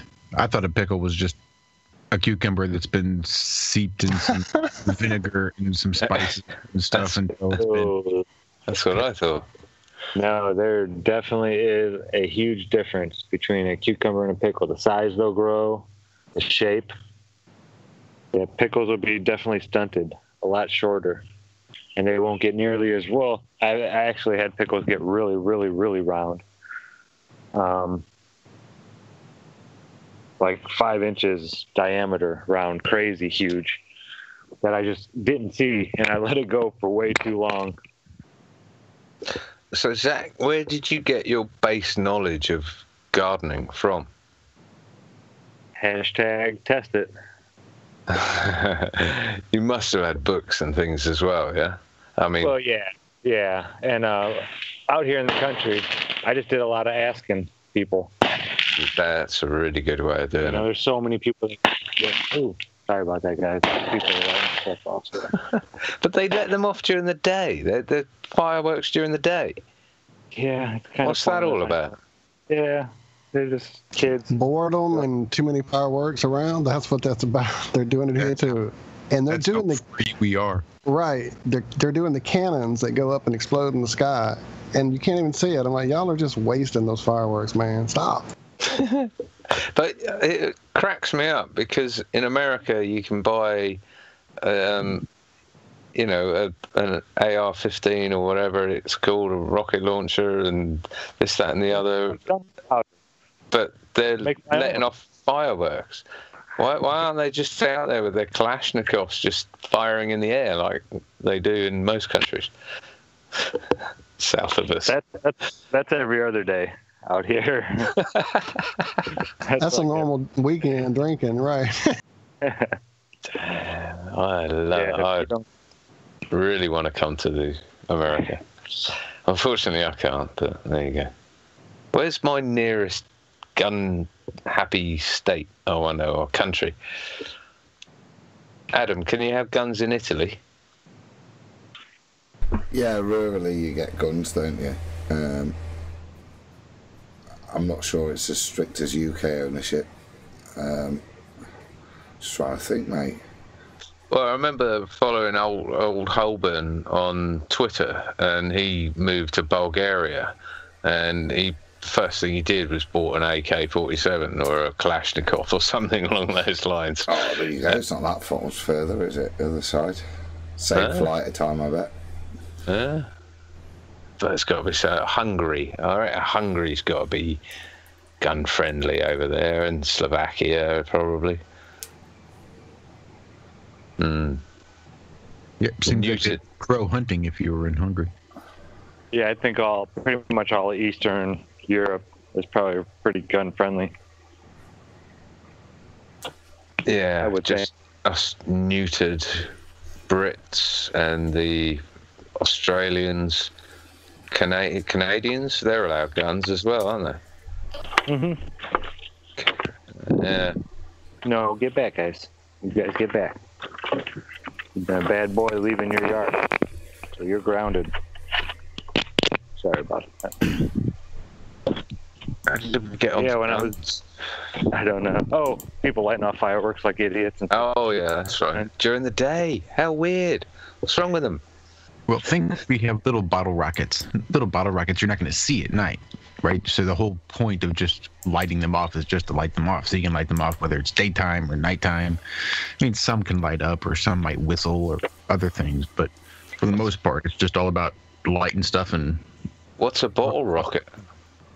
It's like a very small firework, and it's got a long stick on the end. So you can light the fuse and put the stick inside a bottle to hold the rocket up, the firework up. Yeah, I know the sort of things. We used to handhold them and light them and fire them at people, but they still have a good, plume of sparks coming out the back that made it worthwhile at night time. The only ones during the day we muck around with over here would be crow scarers, which were bangers, basically. I've got a point on this, John, right, with these rockets, right? Because it was on Nathan's channel, they were talking about rockets and escape velocity, and I don't pretend to understand it. But surely the second a rocket takes off and starts going upwards, it's already escaped gravity, because it's denying it, it's going up. So I never understood why they have to go so fast. I don't know if you know that, mate. I'm sorry to go. I agree with you. I agree with you. Once you light it and it starts going up, then it's going against gravity. It's escaped it. Yeah. I wouldn't use the word escaped. It's fighting gravity. Because eventually it's overpowering. Yeah, it's overpowering. If gravity exists. Yeah. Well, my point there is, if it continued with the same thrust, then the further away it gets, then the less the gravitational pull is. Therefore, by definition, if it can escape the ground, it can escape the reducing gravity as it gets further away. If the thrust remains the same, yeah. So I've never understood why there was this need for great speed, unless it's something to do with. There's a reason for that, Adam. It's because it's all horseshit.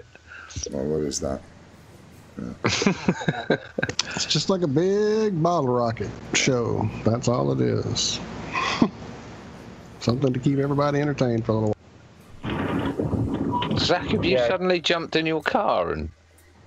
Yeah, I have to run uptown real quick. When you gotta go, you gotta go. I think that's a cue. I didn't want to cut it short. We were having an interesting conversation, so I was like, I'll just jump in. I think it's quite a good segue, actually. I'm ready to hit the sack. We've got. No, you're not. You're ready to make love to me after the show, remember? You cheeky. Only if you'll meet me in person. I'm not doing cyber sex. Get a room. And you're perfectly willing for cyber sex, Adam. Yeah. I'm equipped. On that note, I've got the G-Strap 3000.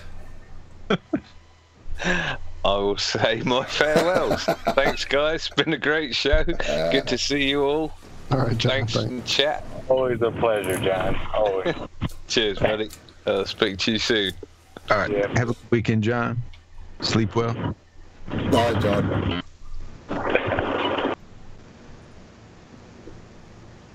Have you got music, Josh? You've always got music. I've always got music. Yeah. Silly question. Sorry. We'll just do it D-Marble style.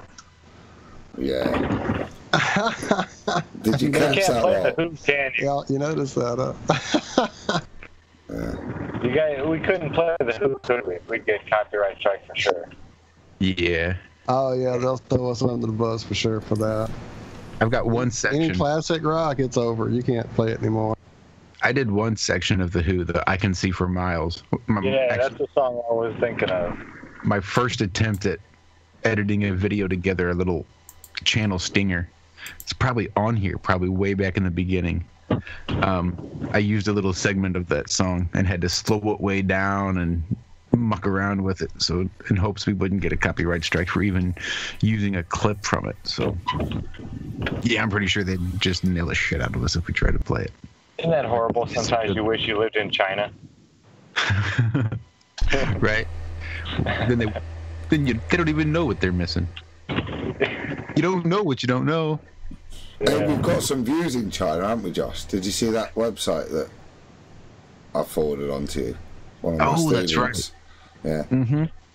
There's a repeat YouTube channel out there, and I think we get probably almost as many views. Of